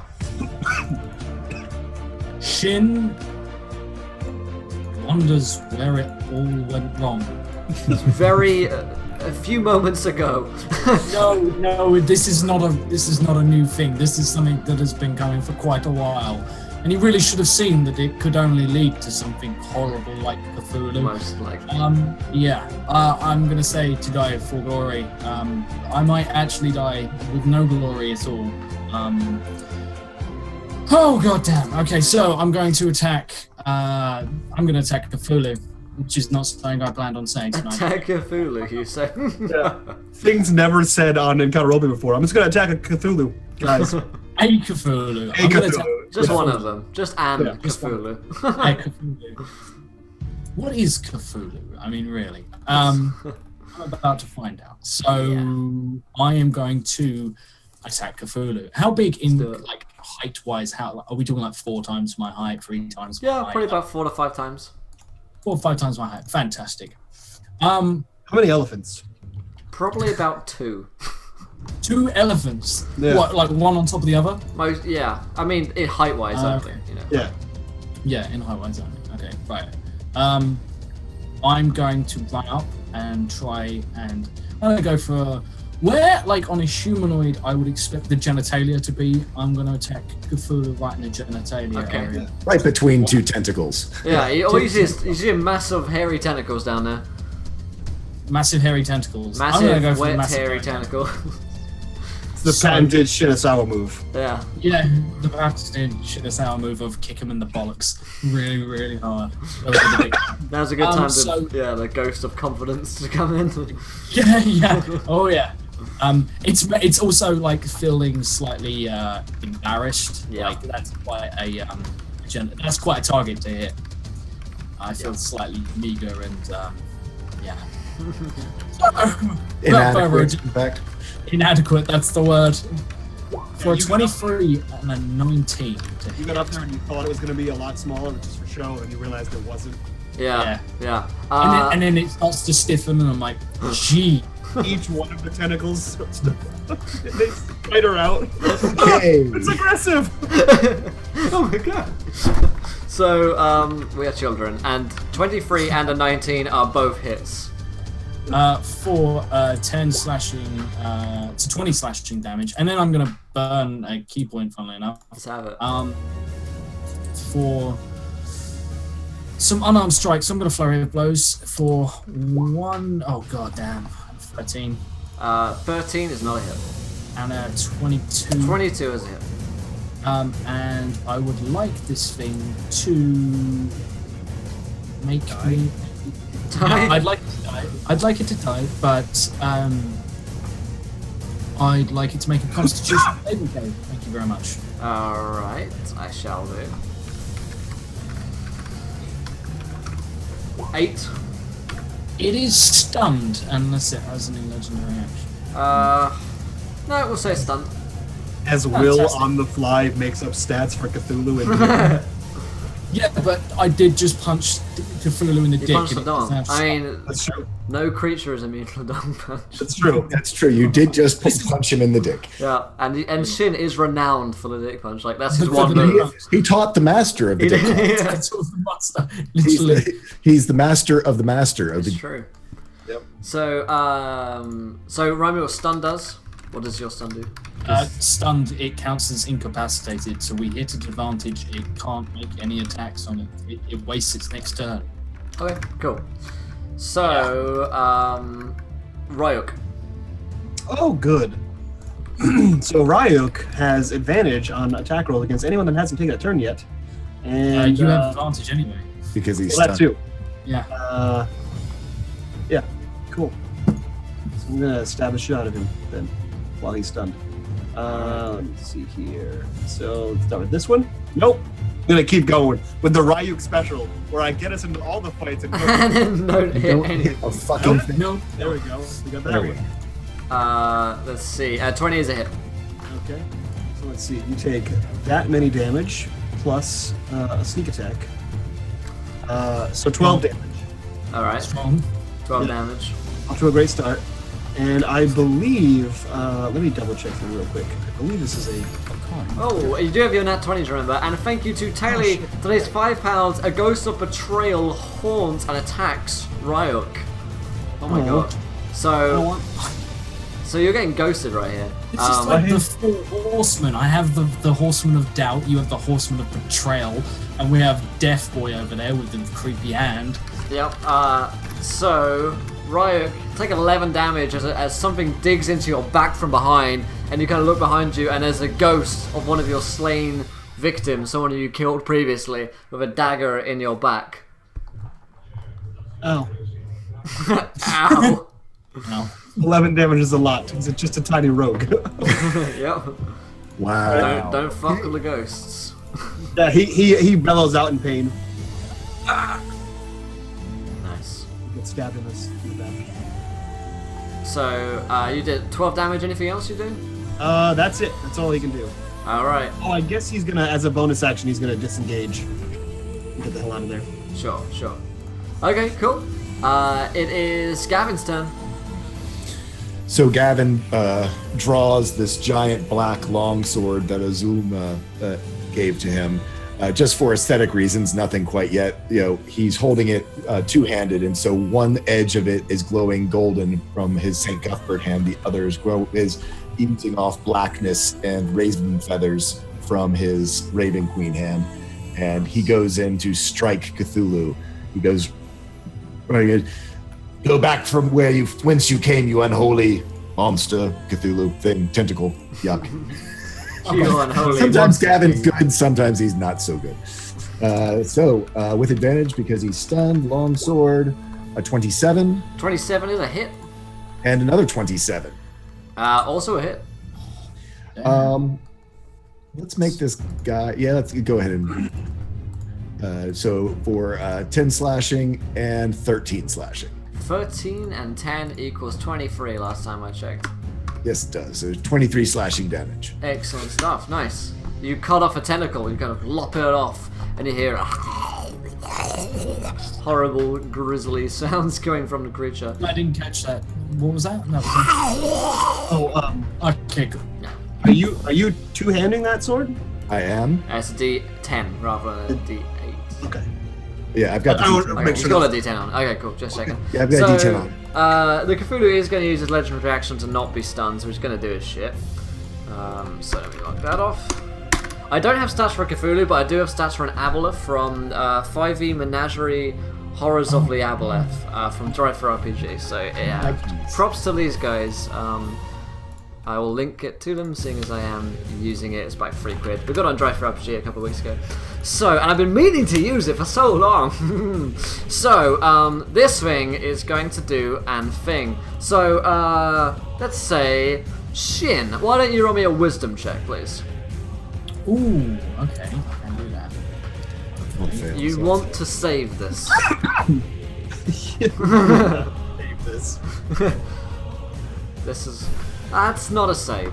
So, Shin, you hear in your mind this creature, this abomination, speak a careless whisper to you.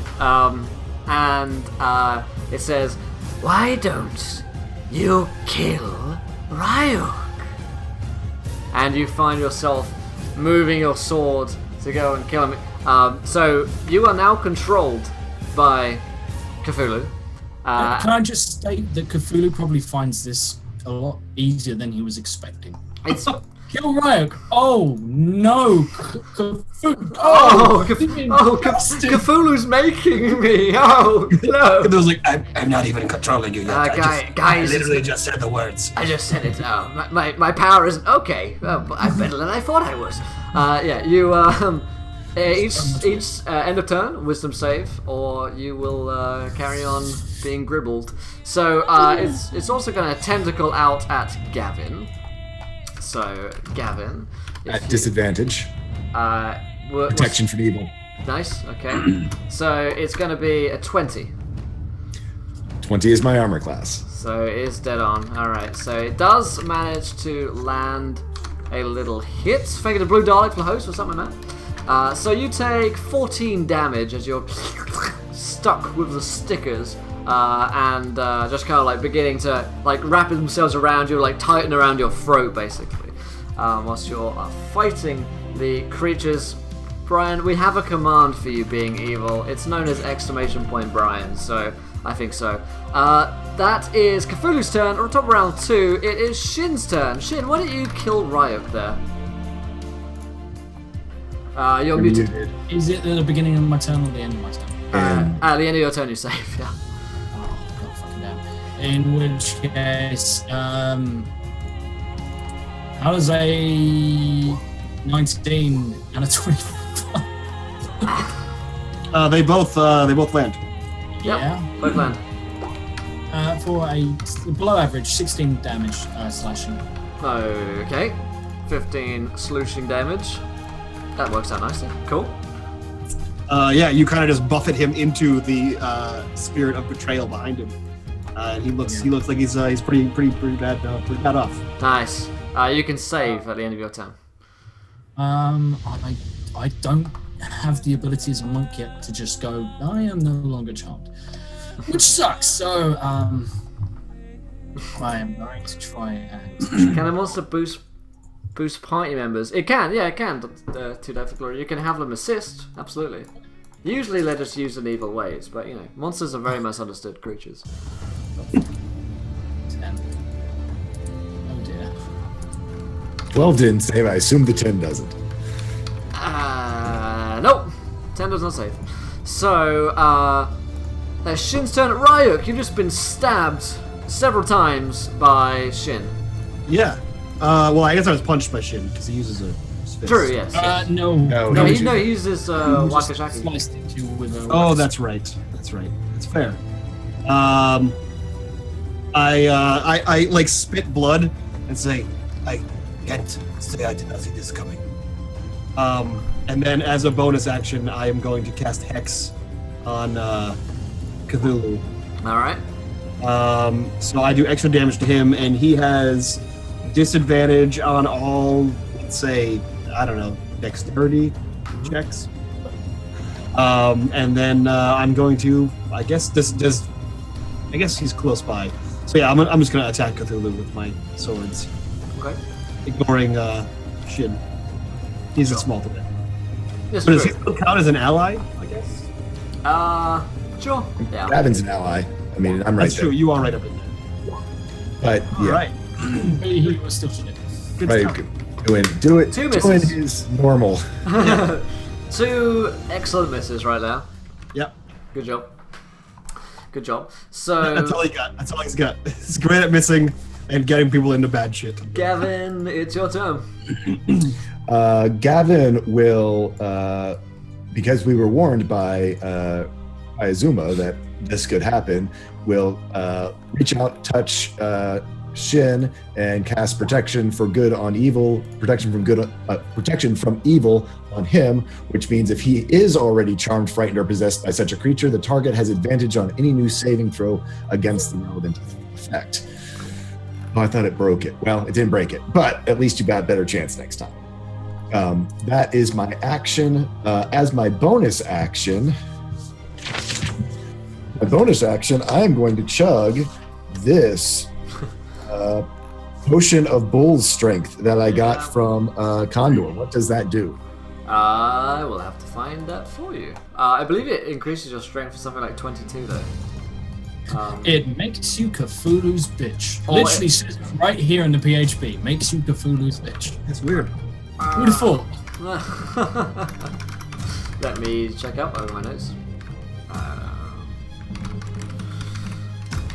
Scores me. Sorry, I know it's in it somewhere. I'm tabbing in and out of a million things. It gives +4 bonus to your strength. Cool. So yeah, that brings me up to 22 strength, and I no longer feel inadequate when looking at Cthulhu's the place where Shin hit Cthulhu. It is bull's strength. All right. So, anything else on your turn, Gavin? But, he slaps Shin on the back and says, "Get your head together," and drinks his potion because that's all he can do. All right. Good idea. So, Cthulhu's already got you under his control. I can't do that every time. So, he's going to, first of all, thank US Soldier 2014 for following. Welcome to the adventure, my friend. You're a gentleman and a scholar. Very close to those viewer decisions right now, folks. Only 3 followers away from our next one at this point. We can help or hinder the pie. It might need some help. Spoiler. So, it is going to reach out with its tentacles once more, and it's going to focus on. Let's roll a d3 actually. 1 is Ryuk, 2 is Gavin, 3 is Shin. Shin. Even though you're under, in fact, it wouldn't even attack you because you're under his control. That's dumb. Yeah, So, I was going to say, they would automatically break its control. yeah, it's going to attack Ryuk for a 14 and a 12 versus your armor class. The 14 is dead on, I think. Let me God check. damn, dude. You need a higher Why are you AC. why are you so crap? How do you kill? It's leather armor. It's a robe. That's all he's good at. Yeah, 14 is dead on. Nice. So that's going to be some pain for you, my friend. You take 16 damage as its stickers sink into you. Are you And still up? good question. You still up? I'm sure not. You're not. -3. Oh, buddy, Ryuk is down. Yep. To be fair, The tentacles The tentacles sink in, and body goes limp. To be fair, Ryuk is literally just a distraction for the meat back there. Thank you to Tally, donates another £5 and says, the third and last ghost appears. A ghost of salvation lends his powers against evil to Gavin. Affects the GM to decide. Thank you, my friend. I will most definitely use that. Yeah, no video issues. So... Fucking Christ, that potion was something else. So, that is Cthulhu's turn. Top of the round 3, it is our wonderful friend Shin's turn. Why don't you take out your friend over there, Gavin? I can't even metagame to you. You know what? I can't even. There's 2 reasons I can't. Quick question for you. Because he's under control by Cthulhu, is he considered evil and so he has disadvantage? I'm protected against evil? No, I mean like Cthulhu. No, I don't think the type of creature changes to evil. Oh yeah, you're right. It's because it is. It says it specifically says the types. Yeah, I think it's human, which isn't one of the types. Sure. Okay. All right.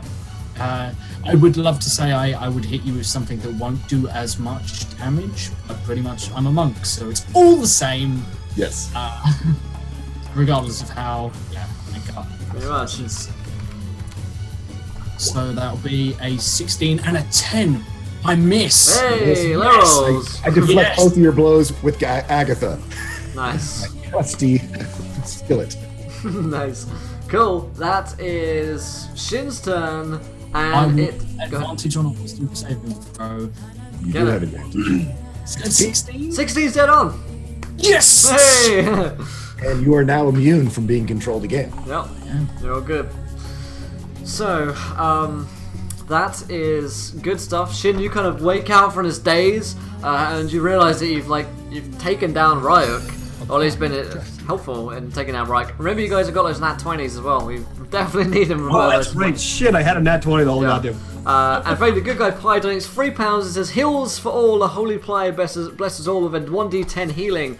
Everybody roll me a 1d10 as Good Guy Pie sends in the pie help. Thank you, my friend. That's 1d10 healing. It can be great. It can be not so great. Can I hold off on that because I'm at full hit points? Yep, absolutely. Okay, fantastic. So below your feet, as you come out of your Cthulhu-esque rage, you hear... You're on 1 hit point, aren't you? No, I'm at 4 now. You heal from 0. Yeah. Not bad. You hear raspy breath come back into Ryuk's body at your feet. Cool. So that was Shin's turn. So Ryuk, it's your turn. Ryuk gets up. Wow.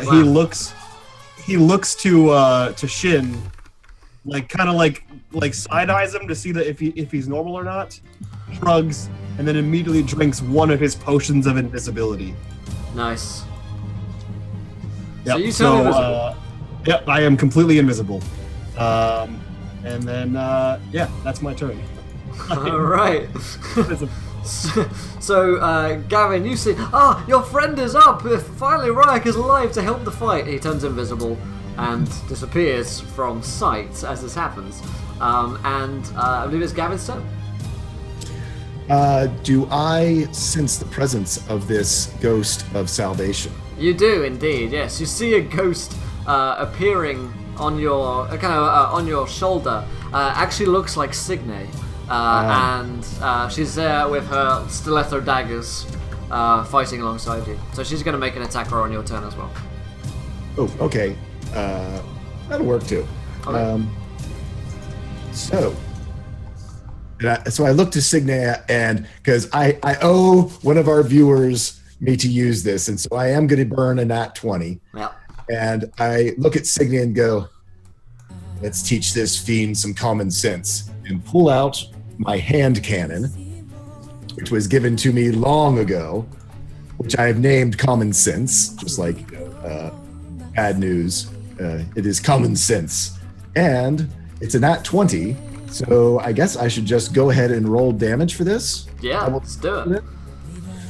which, because this thing is so freaking awesome, I brace it against myself, and I look Cthulhu straight in the eye, and I go, "You will not take me or my friends this day, fiend," and roll up 8 Let's roll it up. D12. 8d12. Let me give me a second here so I can get the. Jesus. I want to get the artwork. Sorry, the rolling on the screen. It's just gone off. I bought Cthulhu on. There we go. All right, go ahead. God damn, 50 damage. What? I mean, literally, as this goes off, it blows me backwards. It has a giant whip. You have to actually have enough strength to even wield it and brace yourself. So that's what the full strength was for. God damn, yeah. Fire it against our Cthulhu. You will go back to where you came from, beast. Nice. You send this thing kind of reeling as you and Signy. Signy's also going to get her hit in. And she is going to do her roll here, just before you get blasted in as well. She rolls a 13, which is not a hit, unfortunately, but she gets blasted back with you, and she's still fighting alongside you. So that is pretty fucking painful for Cthulhu right there, but Cthulhu still lives, I can tell you that much. He's got a big pot of health, and he's not afraid to use it, my friends. So, afraid to push it around. let me use that. Cool. So, I'm in furtive whispers with a certain member of the chat, which you might need to be worried about. So, that is Cthulhu's turn. Cthulhu's going to do some shit right now. He's going to do some shit. So, let's see. Oh, I need to bring my SRD up real quick. Because he's going to cast Evard's Black Tentacles. There we go. Come on, Black Tentacles. There we go. In fact, it's not Evard's Black Tentacles, it's just Black Tentacles, I believe, in the SRD. So, 20-foot square on the ground in front of it. These tentacles, full of duration, turn the ground into an area, to difficult terrain.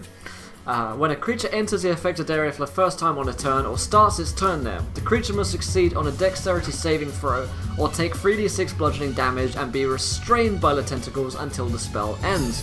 A creature that starts its turn in the area and is already restrained by the tentacles takes 3d6 bludgeoning damage. The creature restrained by the tentacles can use its action to make a strength or dex check, its choice, against your spell save DC. On a success, it frees itself. So these tentacles just kind of rise up out of the ground, coming forth from Cthulhu, and it just begins to, well, it's going to have you guys pinned down in a bit. In fact, the good guy Pie, he donates £5 and says, the busty blonde anime servant has come with her pistols of freedom to help. Alright, the servant is going to come in at the end of this turn, and thank you, this isn't a good one for you guys, I will warn you. I'll warn you this much. Wanted to thank Crimson Phoenix, god damn it Brian, who donates £10. Crimson Phoenix always does stuff. Exclamation point Brian. Shadow and fire emerges as a shadow demon comes out of the shadows. However, it goes straight to Cthulhu, possessing it as Cthulhu cries out in pain, and black wings and a dark aura covers over Cthulhu. The Phoenix has taken over. Enter Shadow Cthulhu. Da da da. Oh, that's so fucking cool. Negathulu is who we're suddenly fighting. Negathulu. Pretty much. And thank you to Crimson. Sorry, Templar Corpse. My friends. Yeah, thank you, my friends. Very generous of you. Crimson Phoenix, enjoy that gold. Templar Corpse, thanks for the follow, my friend. 2 followers away from another viewer decision. Let's make it happen, folks. So, you guys see this happen. Some demon sprouts forth from the ground and enters into the Cthulhu. A brief, short fight begins to ensue, and then dark wings spread from Cthulhu, and from where its yellow eyes, cat-like eyes once were, now these great blue orbs are beaming out, and his black wings are striking out across the courtyard. Holy shit, guys, it's a blue eyes black dragon. It's a blue eyes black dragon, guys. If you're the fuck, I play my blue eyes! As you guys are in for some tentacle spanking as well. So, next person to be spanked is Shin for a 24 versus your armor class. I'm guessing a 24 is a hit. disadvantage to hit because I am protection. Yep, he does have. You are right. A 24 to hit then, in that case. In that case, don't question the dice gods. No, seriously, it's a 24. Cthulhu said. Okay, so 12 damage is what you take from your spanking. So, thank you to El Ramon for following. Welcome to the adventure, my friend. You're a gentleman and a scholar. What a boss fight this is turning out to be. This isn't going to be a good one. So, that is Cthulhu's turn, and the busty blonde anime servant is going to attack as well at this point, and is going to attempt to help you guys with her, let's say, bow of freedom. A 25 is pretty damn good.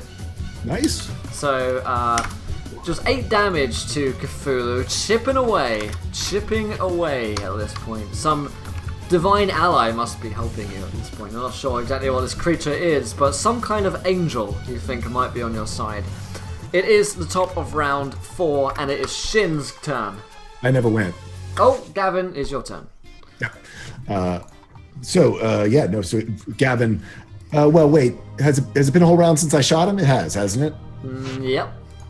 Yeah. I want to say yes.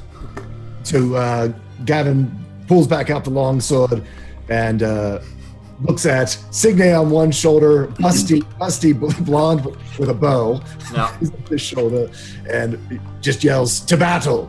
And goes running forward with his long sword. I guess he's not stunned anymore, so I don't have advantage. So it's just. Yeah. But a 28, I assume, will hit. That is a hit. And a 29 will hit as well. A 29 will also hit. And so I'm going to make both of these strikes divine smites. Okay. I'm going all in, man. Let's do it. So 16, 15, because I can burn, what I do, you burn your spell slots. And where is it? I know I have it. Divine Smite. I'm going to do one at level, actually I'm going to do these both at level 2. Okay. For my level 2 spots. And do it again for Pally Divine Smite at level 2. Submit. So that all adds up to 31 plus 5, a 6, and a 7 is a 6, a 6, and a 6. 3 times 6 is 18. Golly, some of the maths. Math, oh my god. 16, 15, 18, plus another 9 is 16 plus 5 plus 21. So that's 8, 9. My mind has exploded. How much was it total? I'm working on it. 9, 15, 20. And if you guys 2, 4, 5, 6, 7, that would be 70 total damage with a big chunk of it being radiant, with 70 total damage with almost 40 of it being radiant. Total number? 70. 70, okay. Damn, goddamn. Alright, he takes it. Any radiant bonus there? Let me check. Nope. technically, Radiant doesn't actually seem to affect the creature. Oh, you know what? Is it just undead that I get bonus against, or is it? No, it's fiends and undead. Fiends and undead. He's a fiend, isn't he? Let's check. Actually, no. Is his new form technically a fiend? Yeah, if with it's the new shadowy. I guess maybe like aberration fiend. It probably fills into both. So yeah, we'll give it to you because you guys need every rules lawyering bit you can get Every really little at this thing point.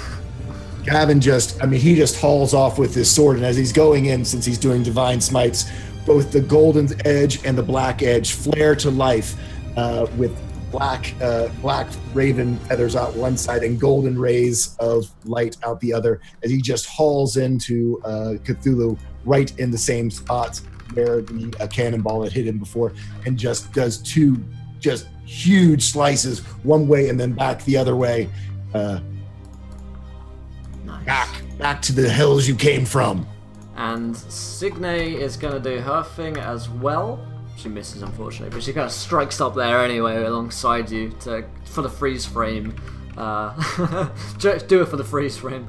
So, That is going to be the top of the round. So Shin, can you first of all roll me, seeing as you are in the black tentacles, roll me a dexterity saving throw. So before Shin rolls anything, I've never used any of these before, and I'm a patron, so Shin, you have advantage. Yeah. Sweet. Use it. 22's either way. 22 is a, let me check, I'm like 90% sure it is a save, yeah. Indeed. Way to waste it, Josh. I'm really sorry. Josh. Yeah. Fuck you. I don't conform to you, Mike. So I am going to look at this thing. If it's shadow and flame, in which case I look up to it. Go back to the shadow. I am a servant of the secret fire, wielder of the flame of honor. And he draws. I am a passion. I wish I would have thought to say that. Everyone's like, Shin, you sound really old. The black powder will not avail you, flame.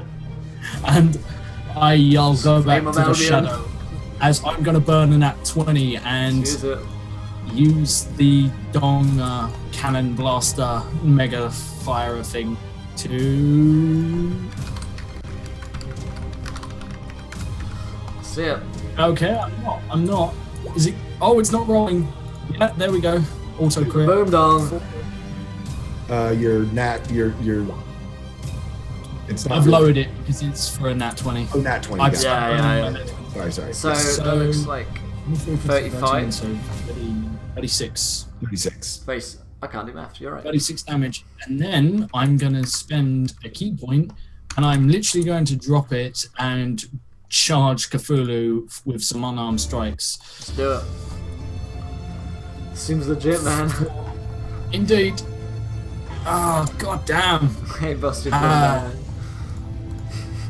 For a 26 for an additional 6 bludgeoning damage as... Yep. Yeah. That's a hit. Math is happening in my brain. Cool. Anything else? Make a con check, and then probably legendary action it away. Yeah, we'll see if it saves anyway, but we'll see. 8, so no, legendary action it away. Yep. How many... does it have a limit? I presume it's It does, yeah. These CR creatures usually... I think they get 3 legendary actions. Creatures tend to get 3, so yeah. So that is Shin's turn. Ryuk, your turn. Roll me a dex saving throw. Oh yeah, I have advantage because I'm invisible. Thanks. Cool. Yeah. So dex saving throw. Let's see it. 16. 16. Let's see what the DC save is on this. It's yep, 16. Yeah, because you saved on the wisdom save on a 16. So yeah. So would you say that if I'm invisible, my attack would be a surprise attack? To any other creature, I would say yes. Yeah. But to Cthulhu, I would say no. Cthulhu's eyes yeah. of all the business. Fair. So yeah, I'm going to run up and stab him using one of my crits. See what happens. Cool. One of those is a crit. So let's just go with this one here. He gets 7 damage. Someone's near him, so yeah. So sneak attack damage. What's that? It would be. There we go. So 9 damage plus 11 damage is 20 damage. It takes 20 damage of stabby death. It roars in pain. Nice.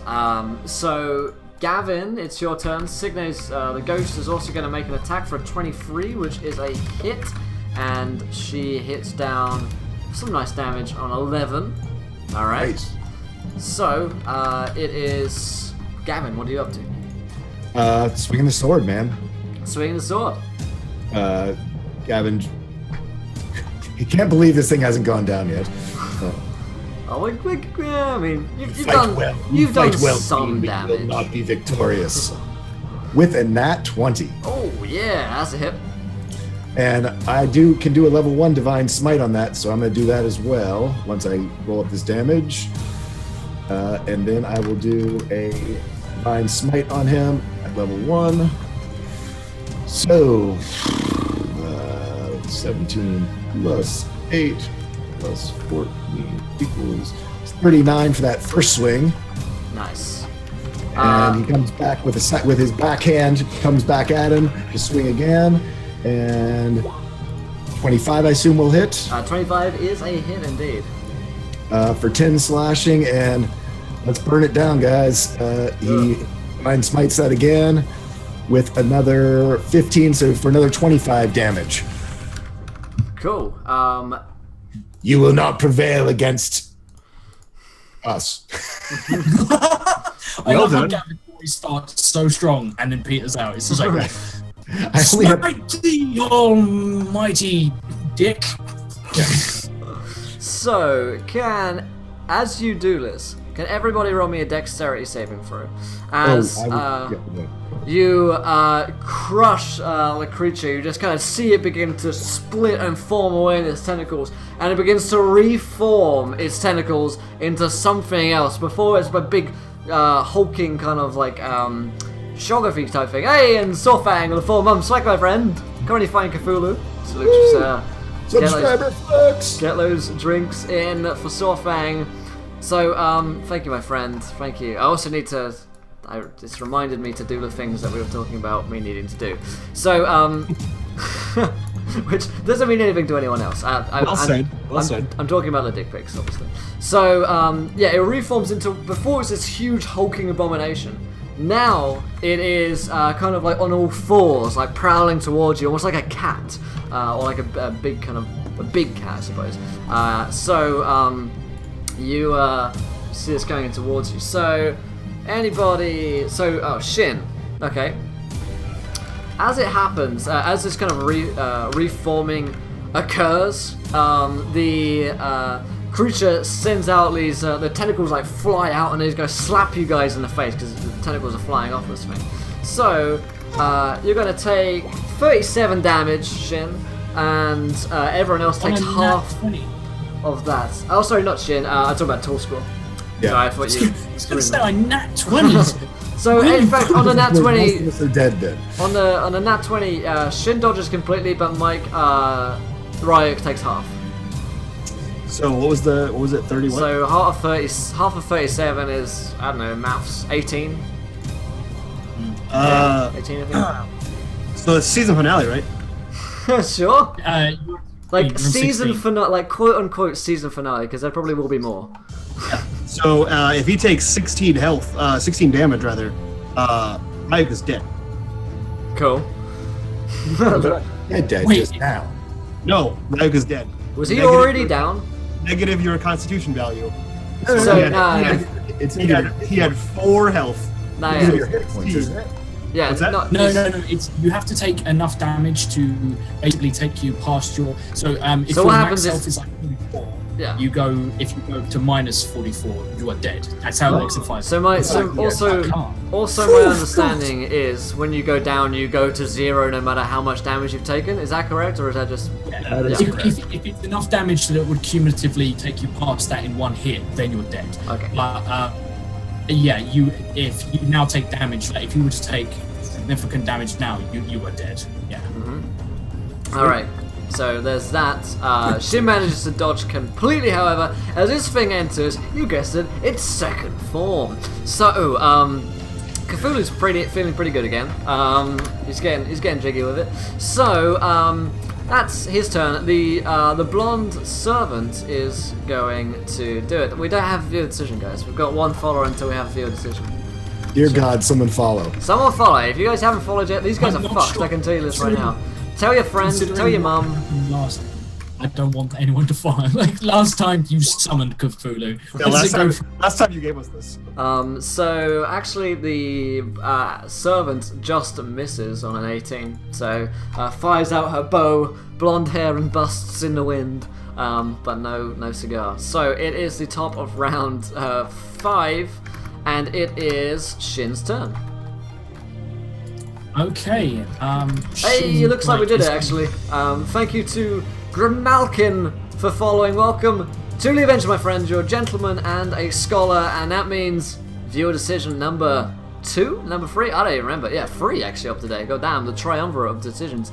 So what we need you guys to do is underneath this line, which I will put here in the chat. You guys are going to throw out your ideas as to what happens next in our campaign. Also, thank you to Auralia for following. So, guys, this line in the chat, throw out your ideas. What happens next? Good things, bad things, terrible things, just Cthulhu things? You guys decide. And actually, could I ask Good Guy Pie to do this because I'm running like a gigantic combat right now. So, Mr. GGP, if you'd be so kind as to put this straw poll together for me, I'd very much appreciate it, my friend. So, that is Shin. What are you up to, my friend? I think the doubt has set in. I'm pretty sure. Oh no! Oh no! Oh, you're cutting out a bit there. Go ahead. You're back. You're back. I think the doubt has set in. Shin is. Yeah, the it's ghost very of much doubt. a bad idea. Almost like. Yeah. Almost as if it is a bad idea. It was a terrible call. Shin is going to Gavin's spell slots. Recharge Kevin's. I'm gonna roll my D10 healing that I didn't take earlier. 9. That's Alright. good. That's very gusty.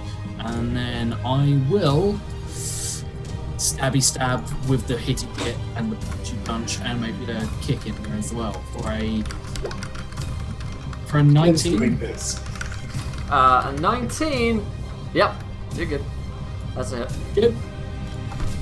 Whew. And that 20. Oh, that's Much. more like it. We have advantage on this one? Yeah, well, we're fighting on. I'm sort of going on the. We're fighting. Does it? Yeah, protection gives you.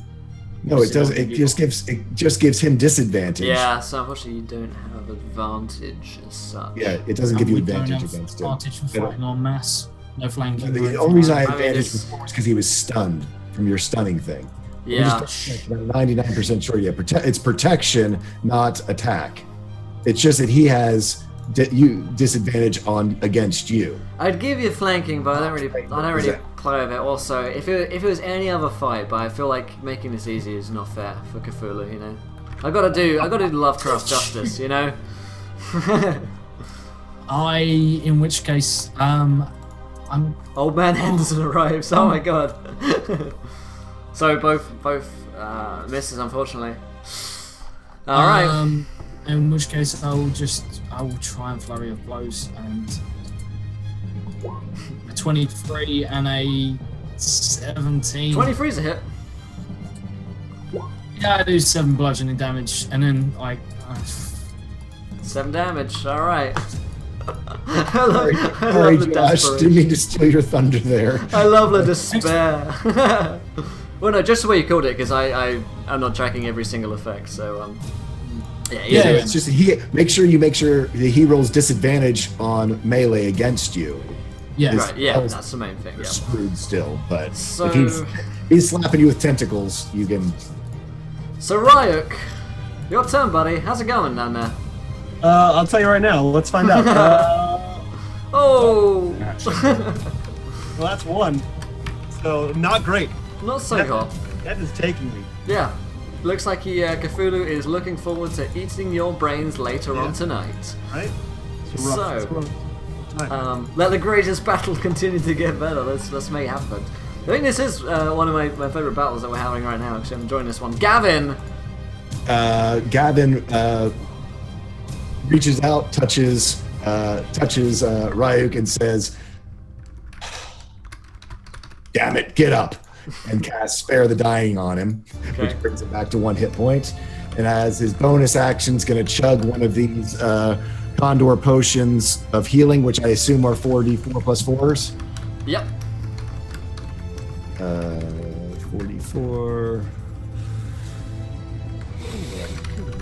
And thank you to whoever just followed down. Yeah, there are a lot of. Give Good Guy Pie a minute to get to them. They take a while to put together. I can assure that. Thank you to Vudram for following. Welcome to the adventure, my friend. You're a gentleman and a scholar. The straw poll looks like it's in chat. Let me go and get this for you guys. Thank you, Good Guy Pie. Appreciate that, my friend. So that was 12 points of healing for Gavin, and Spare the Dying, Ryuk's at 1. Nice. Ryuk, you're feeling a bit better. Yeah. He immediately gets back up, looks around to see what the hell just happened, and immediately charges Cthulhu again. Let's do it. He can't get enough of it. He just loves it. Hit me again.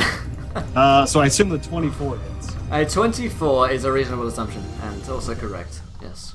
So yeah, let's do some of this and some sneak attack damage. He takes 19 more damage. 19 more damage. It's a good amount. It's a good amount. Okay, so. And as a bonus action, he's going to do nothing. Yeah, he's gonna do nothing. Okay, good job. Yep. Yeah, he's gonna do nothing as a bonus action. He's gonna hang out. Just gonna sit around for a bit. Yeah. Alright guys, make sure to vote in that straw poll. It's gonna be an important one, I can tell you that much. That is... so we just had Gavin, we had Ryuk, Signe's gonna attack. Gavin, you did take your turn, didn't you? Yeah, he healed me. Yeah. Yep, I healed him. Yep. And I was at the, it's me, then Cthulhu. Yeah. And me, Signe, Cthulhu. Yeah, goes. Exactly. Just checking that. Ryuk's at the top, I believe. Ryuk is just under Shin, yeah. Okay, so, alright, so, Cthulhu's turn, and it's going to, who's still standing? We've got, in fact, all of you are still standing currently, so he doesn't, he's not like that so much, not really about it. It's gonna, let's see. Luckily for him, he is a 14th level spellcaster, so he's going to... yeah, just in case. Just in case you're wondering. In a pinch. Yeah, okay, let's do one of those again. Let's do a dexterity saving throw, please. Son of a bitch. You'd be so kind. I clicked it. Where'd it go? 16. 16 save. And what did you roll again? I don't know. I can't see it. 11. Stand by. Oh, an 11. Okay. 11. Yes. I'll roll Shin's for him whilst he's AFK. Dexterity for Shin is 25, so he saved it completely. So, fortunately for you, Gavin, Son of a bitch. I'm gonna take a little bit of 26 damage, whereas Ryuk, you take 13. Good thing I took that potion. And Shin is also going to take 13. Shin, I'm going to write in here, take 13 damage. And you go back. To remind him. I need Cthulhu to make a dexterity saving throw. You cheeky bugger. Alright, let's see. Cthulhu's dex is only a +2. It's a pretty big guy. So when he's turning +2 is 13. Oh, good. 13 is not enough. So he is going to take 9 fire damage.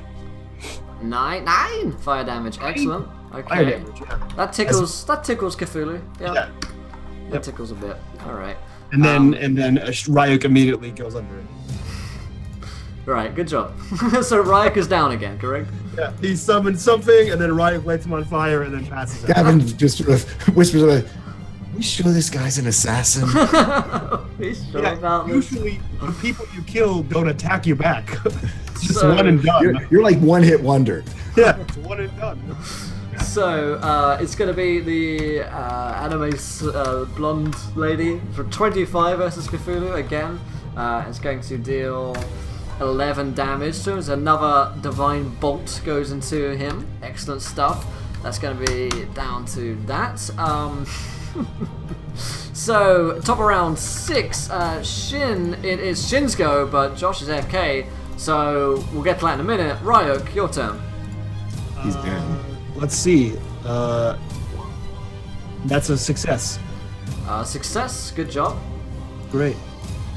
Anything I have else? I have 1 success and 1 failure. No, I'm 1 failure. Alright. So, it's Gavin's turn. We'll go back to Shin when he gets in. Yeah, no, so Gavin sees that he's changed form and just goes, "Why won't you just die?" And swings with his longsword. 13 does not hit. Nice. And a 14 does not hit. Nope. No cigars. Shucks. Anything else? I don't think there's anything else that I can do. Yep, that's it. Everything else I have is an action. Okay. It's ain't looking too good to see what these votes are looking like. We have the Up here, Shin. We have a couple of them tied. I don't want to know, do I? Shin, you take 13 damage from missing a dex save a minute ago. I needed to go to the bathroom. Well, I rolled for you. You did save, but you take 13 saved. anyway. So it is your turn. We're rerunning a couple of actions back to your turn here. Sorry about that. No worries. But yeah, you missed like 3 attacks. Yeah, you do get a chance to attack right now because Yeah. we asked you. Okay, cool. In which case, I'll go for 1. Let's have it. Oh, God. And then do I get another round of attacks or? No, no, you you just haven't missed missed a one turn. Yeah. Oh, okay. Yeah. Yeah, you missed now. 2 rounds. Did he? If I missed and I'm at the beginning. Oh, did he? Okay. If you missed a round, then yeah. Wow. So I hit anything 19 or higher is a hit. So roll those. 1 hit, 9 slashing damage out of 4 attacks. Yeah. I'm just laughing looking at the the HP. Alright, so I can tell you what though, if and when you guys defeat this creature, you're going up like 20 levels. Because it may not be balanced. Alright, so that is Shin. All back we went to Gavin. Signe needs to do her attack, I believe. So Signe's going to Yeah, attack. Signe's after me. Oh, Signe nat Nice. 20s. Come on, baby. That's my girl. That's my girl right there. Signe does 20 damage to Cthulhu, and it shudders backwards in its cat-like form as she brings down her stiletto dagger across it in its ghost. Well, she is a ghost, of course, which means that it gets to be Cthulhu's turn again. Now, Cthulhu gets to do fun things on his turn. Cthulhu's gonna multi-attack with his tentacles. One's gonna be on Gavin for a 15. Disadvantage, but yeah, Okay, we'll see if he 15 misses, so. Sure. And then against Shin, it's a 18 with disadvantage. Disadvantage. Oh, fuck, an 18. Just check. Yeah. An 18's bang on. God damn. Alright, so it's going to roll the damage, which is going to be 2d4, 2d8 plus 5, sorry, so 17 damage against Shin. Yep. Looking good, still looking good. Alright. You up? Alright, not And so you much. Fill up. Okay. Still up, still up. Let me SRD the spell real quickly. Jeez. Let's see what this one does. Cthulhu fumbles his spell book and misses his spellcasting. Where did I put my spellbook? So, 2 creatures are within 5 feet of each other. That is Gavin and Ryak in this case. In fact, Ryak, are you down right now? He is unconscious. Yeah, so Gavin and Shin both roll a dex saving throw. It's just a little casual. You see this like spewing acid coming forth from the tentacles, and Tally donates £10 and says, because a high concentration of ghosts, the Ghost Queen of Life enters the battlefield to heal and shield 1 party member per turn. Alright, now we're talking. Thank you very much, Tally. I only have 2 hit points. Alright, I'll put the ghost at the bottom of the turn order underneath the 7. Life ghost. Thank you, Tally. To heal. Thank you very much, my friend. Let me give you 100. Sorry, 1,000. So, that is going to be Cthulhu's turn. Everyone save? Hold on. Yeah. I fail. You only take 1d6 acid damage. It's just a little bubble of acid comes forth. Okay. It's just a little cantrip. Could you do me a favour? Yes. I'm gonna spend my Patreon to give Cthulhu a wild magic surge. Oh, let's do it. I'm a gambling man, guys. You are a gambling man. Wow, this could go so badly. 8311. This is our Wild Magic D10,000 table. You get monthly use of this if you're a patron or a sub. Please don't all use them at once because this combat is hectic enough as it is, but bear that in mind for future encounters. 8311. All... Oh no, what It's did a you backfire. do? Jin, what did you do? All magic potions within 50 yards are rendered inert. Goodbye, healing potions. Goodbye. Son of a See bitch. you later, healing potions.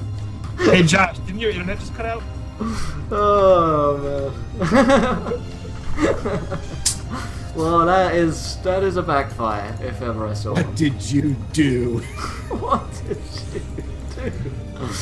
Oh, guys, keep voting on this straw poll. I'm going to give you until the end of this turn, and then the final one will be chosen.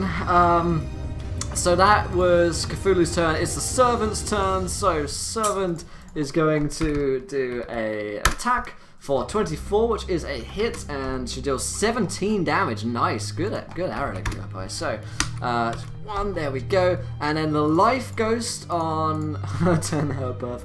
Life Ghost. I wish you could see my document now for the fucking stat tracking of this. You look confused, Gavin. I think you skipped me again, because I usually go before Cthulhu. Yes, maybe I did. Ryuk went. And he did a save, and then let's scroll back up. Did you miss twice with your longsword? I did. That was... then Shin went. Then Shin So went. That was me going right before Cthulhu. Sorry, then Shin took his turn. Then Cthulhu did all of his craziness. So So you- no, you're right. I'm sorry. Yeah, we got no, worth joking. So The view decision happen yet? no, it's coming in the end of this turn. So we're going to have the Life Ghost, and it's going to attempt to heal Gavin, or it's just going to heal Gavin, for a nice little amount of 8 health is restored upon you as another ghost just kind of lays her hand on your shoulder. This is one of the dead villagers whom you kind of avenged. So, good things come to those who are good to one another, I guess. So, it is the top of, good lord, round 7. Let me look at the straw poll one final time, and oh my god, we are tied. So, I'm going to choose one, because we've been voting for, we've got 27 Roll votes a in this D. one. I'm going to choose... In 8 minutes to go. Yeah, indeed, yeah. I'm going to choose Amaterasu, Sun Goddess, blesses the party with the energy of the holy light, and weakens Umbra Cthulhu with light of radiant enfeeblement. Status condition, DM discretion.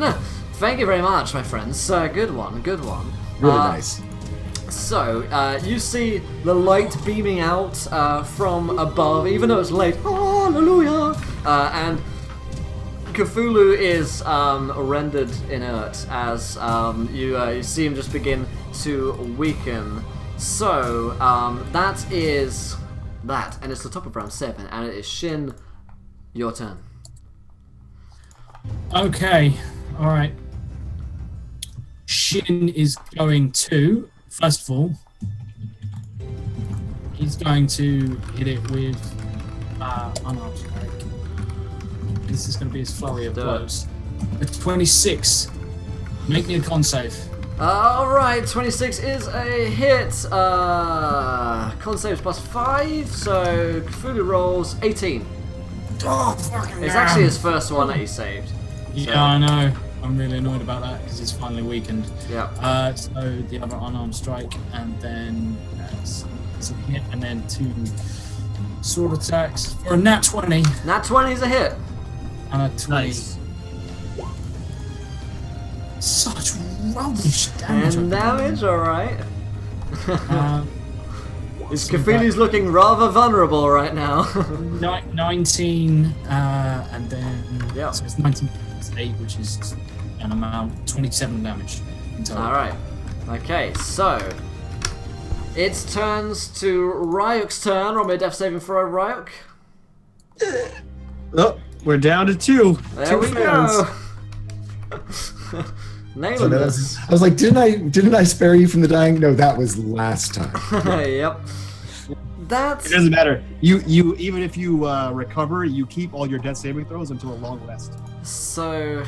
Ripperoni. That is I've right. never played that way. I've always cleared them. Yeah, it's I've always rules is written. It's you say they all Yeah. stack on there until That does make much more sense to me than the way I play it when I think about it. But generally, I do play it the same way as you guys. But yeah, I like that way. Gavin, it's your turn. Cthulhu is looking rather weak right now. do it. So, as this holy light comes burning down from above, Gavin is inspired by this divine radiance. It's been a long fight. He doesn't have much left in the tank, but he has yet to channel his divinities against this fiend. He has 2 left. He closes his eyes and envisions, the light of Saint Cuthbert and the darkness of the Raven Queen, and just says, "Guide my hand. Send this fiend back to the depths and darkness from which it came, and save these people." And he swings the sword, hopefully gonna hit. Let's see. A 20? A 20 is a I hit. mean, a 20 total, not a nat 20. Yeah. Is a 20 hit? Yep, it's a hit. And an 18, does the 18? 18. Is that an attack roll or is that damage? These are attack rolls. Okay, the 18 is a miss, but a 20 is a hit, sorry. Okay, so he does the 20 and channels his divine, his channel divinity into it for, it's as we said, it's the touch of death and touch of life, so it's for an extra 18. Alright. That is, let me do some maths. How do you kill? So it's 21. How do you banish Blackjack. / kill, who knows, the being is we know to be Cthulhu. So he opens his eyes. He says, "Guide his hand." The sword again lights up as light comes from the Saint Cuthbert's hand in the darkness, inches up the sword from the Raven Queen all the way up to the very end of it. A golden halo on one side, the dark raven feathers dripping off the other side, and he just closes his eyes and goes straight forward, straight through it, and right into it, and just holds there, and just knows that with his hit points, knows that if another hit comes, this is it, or he will have died trying. Nice. And you smash down into the creature, ripping apart muscle and bone and flesh and tentacles as you see it just disperse outwards from the energy in your blade as Sigil comes down at the same time with her stiletto dagger into the kind of brain of the creature alongside you.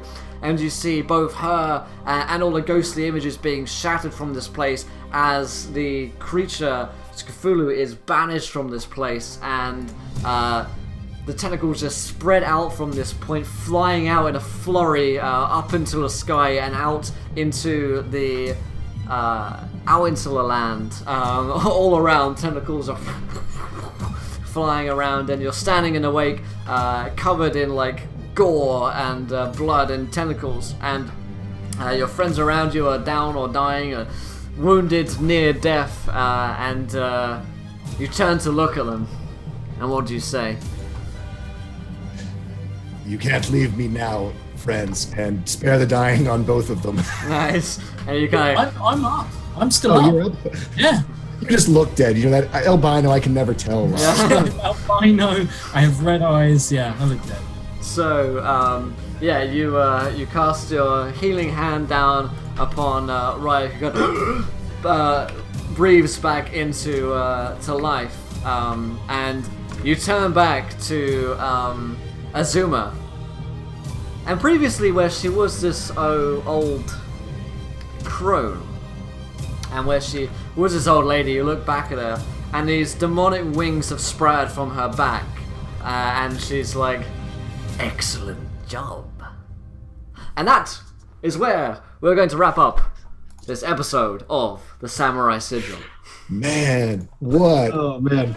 Holy moly, that was crazy. Thanks to the chat for, truly the battle of the chat as much as it was the battle of us. Incredible. That was crazy. Good stuff. Amazing. Yeah. Oh my lord, that was one of my the most memorable encounters I think from the season. For me, fighting a creature like that is nothing to be fucked with. It's also, 3 level 5 characters versus Cthulhu. I've only ever lost Come down very much Cthulhu. That was pretty hardcore Cthulhu, then Nega Cthulhu, then Cthulhu the Return Part 2. Yeah. Cthulhu the sequel. Yeah. Oh my lord, the aid of a god, yeah. Good lord, yeah, we got people to thank for this one. Sure.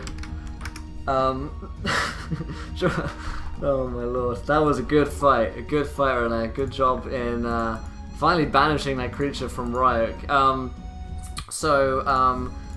Maybe that creature will return in a later date.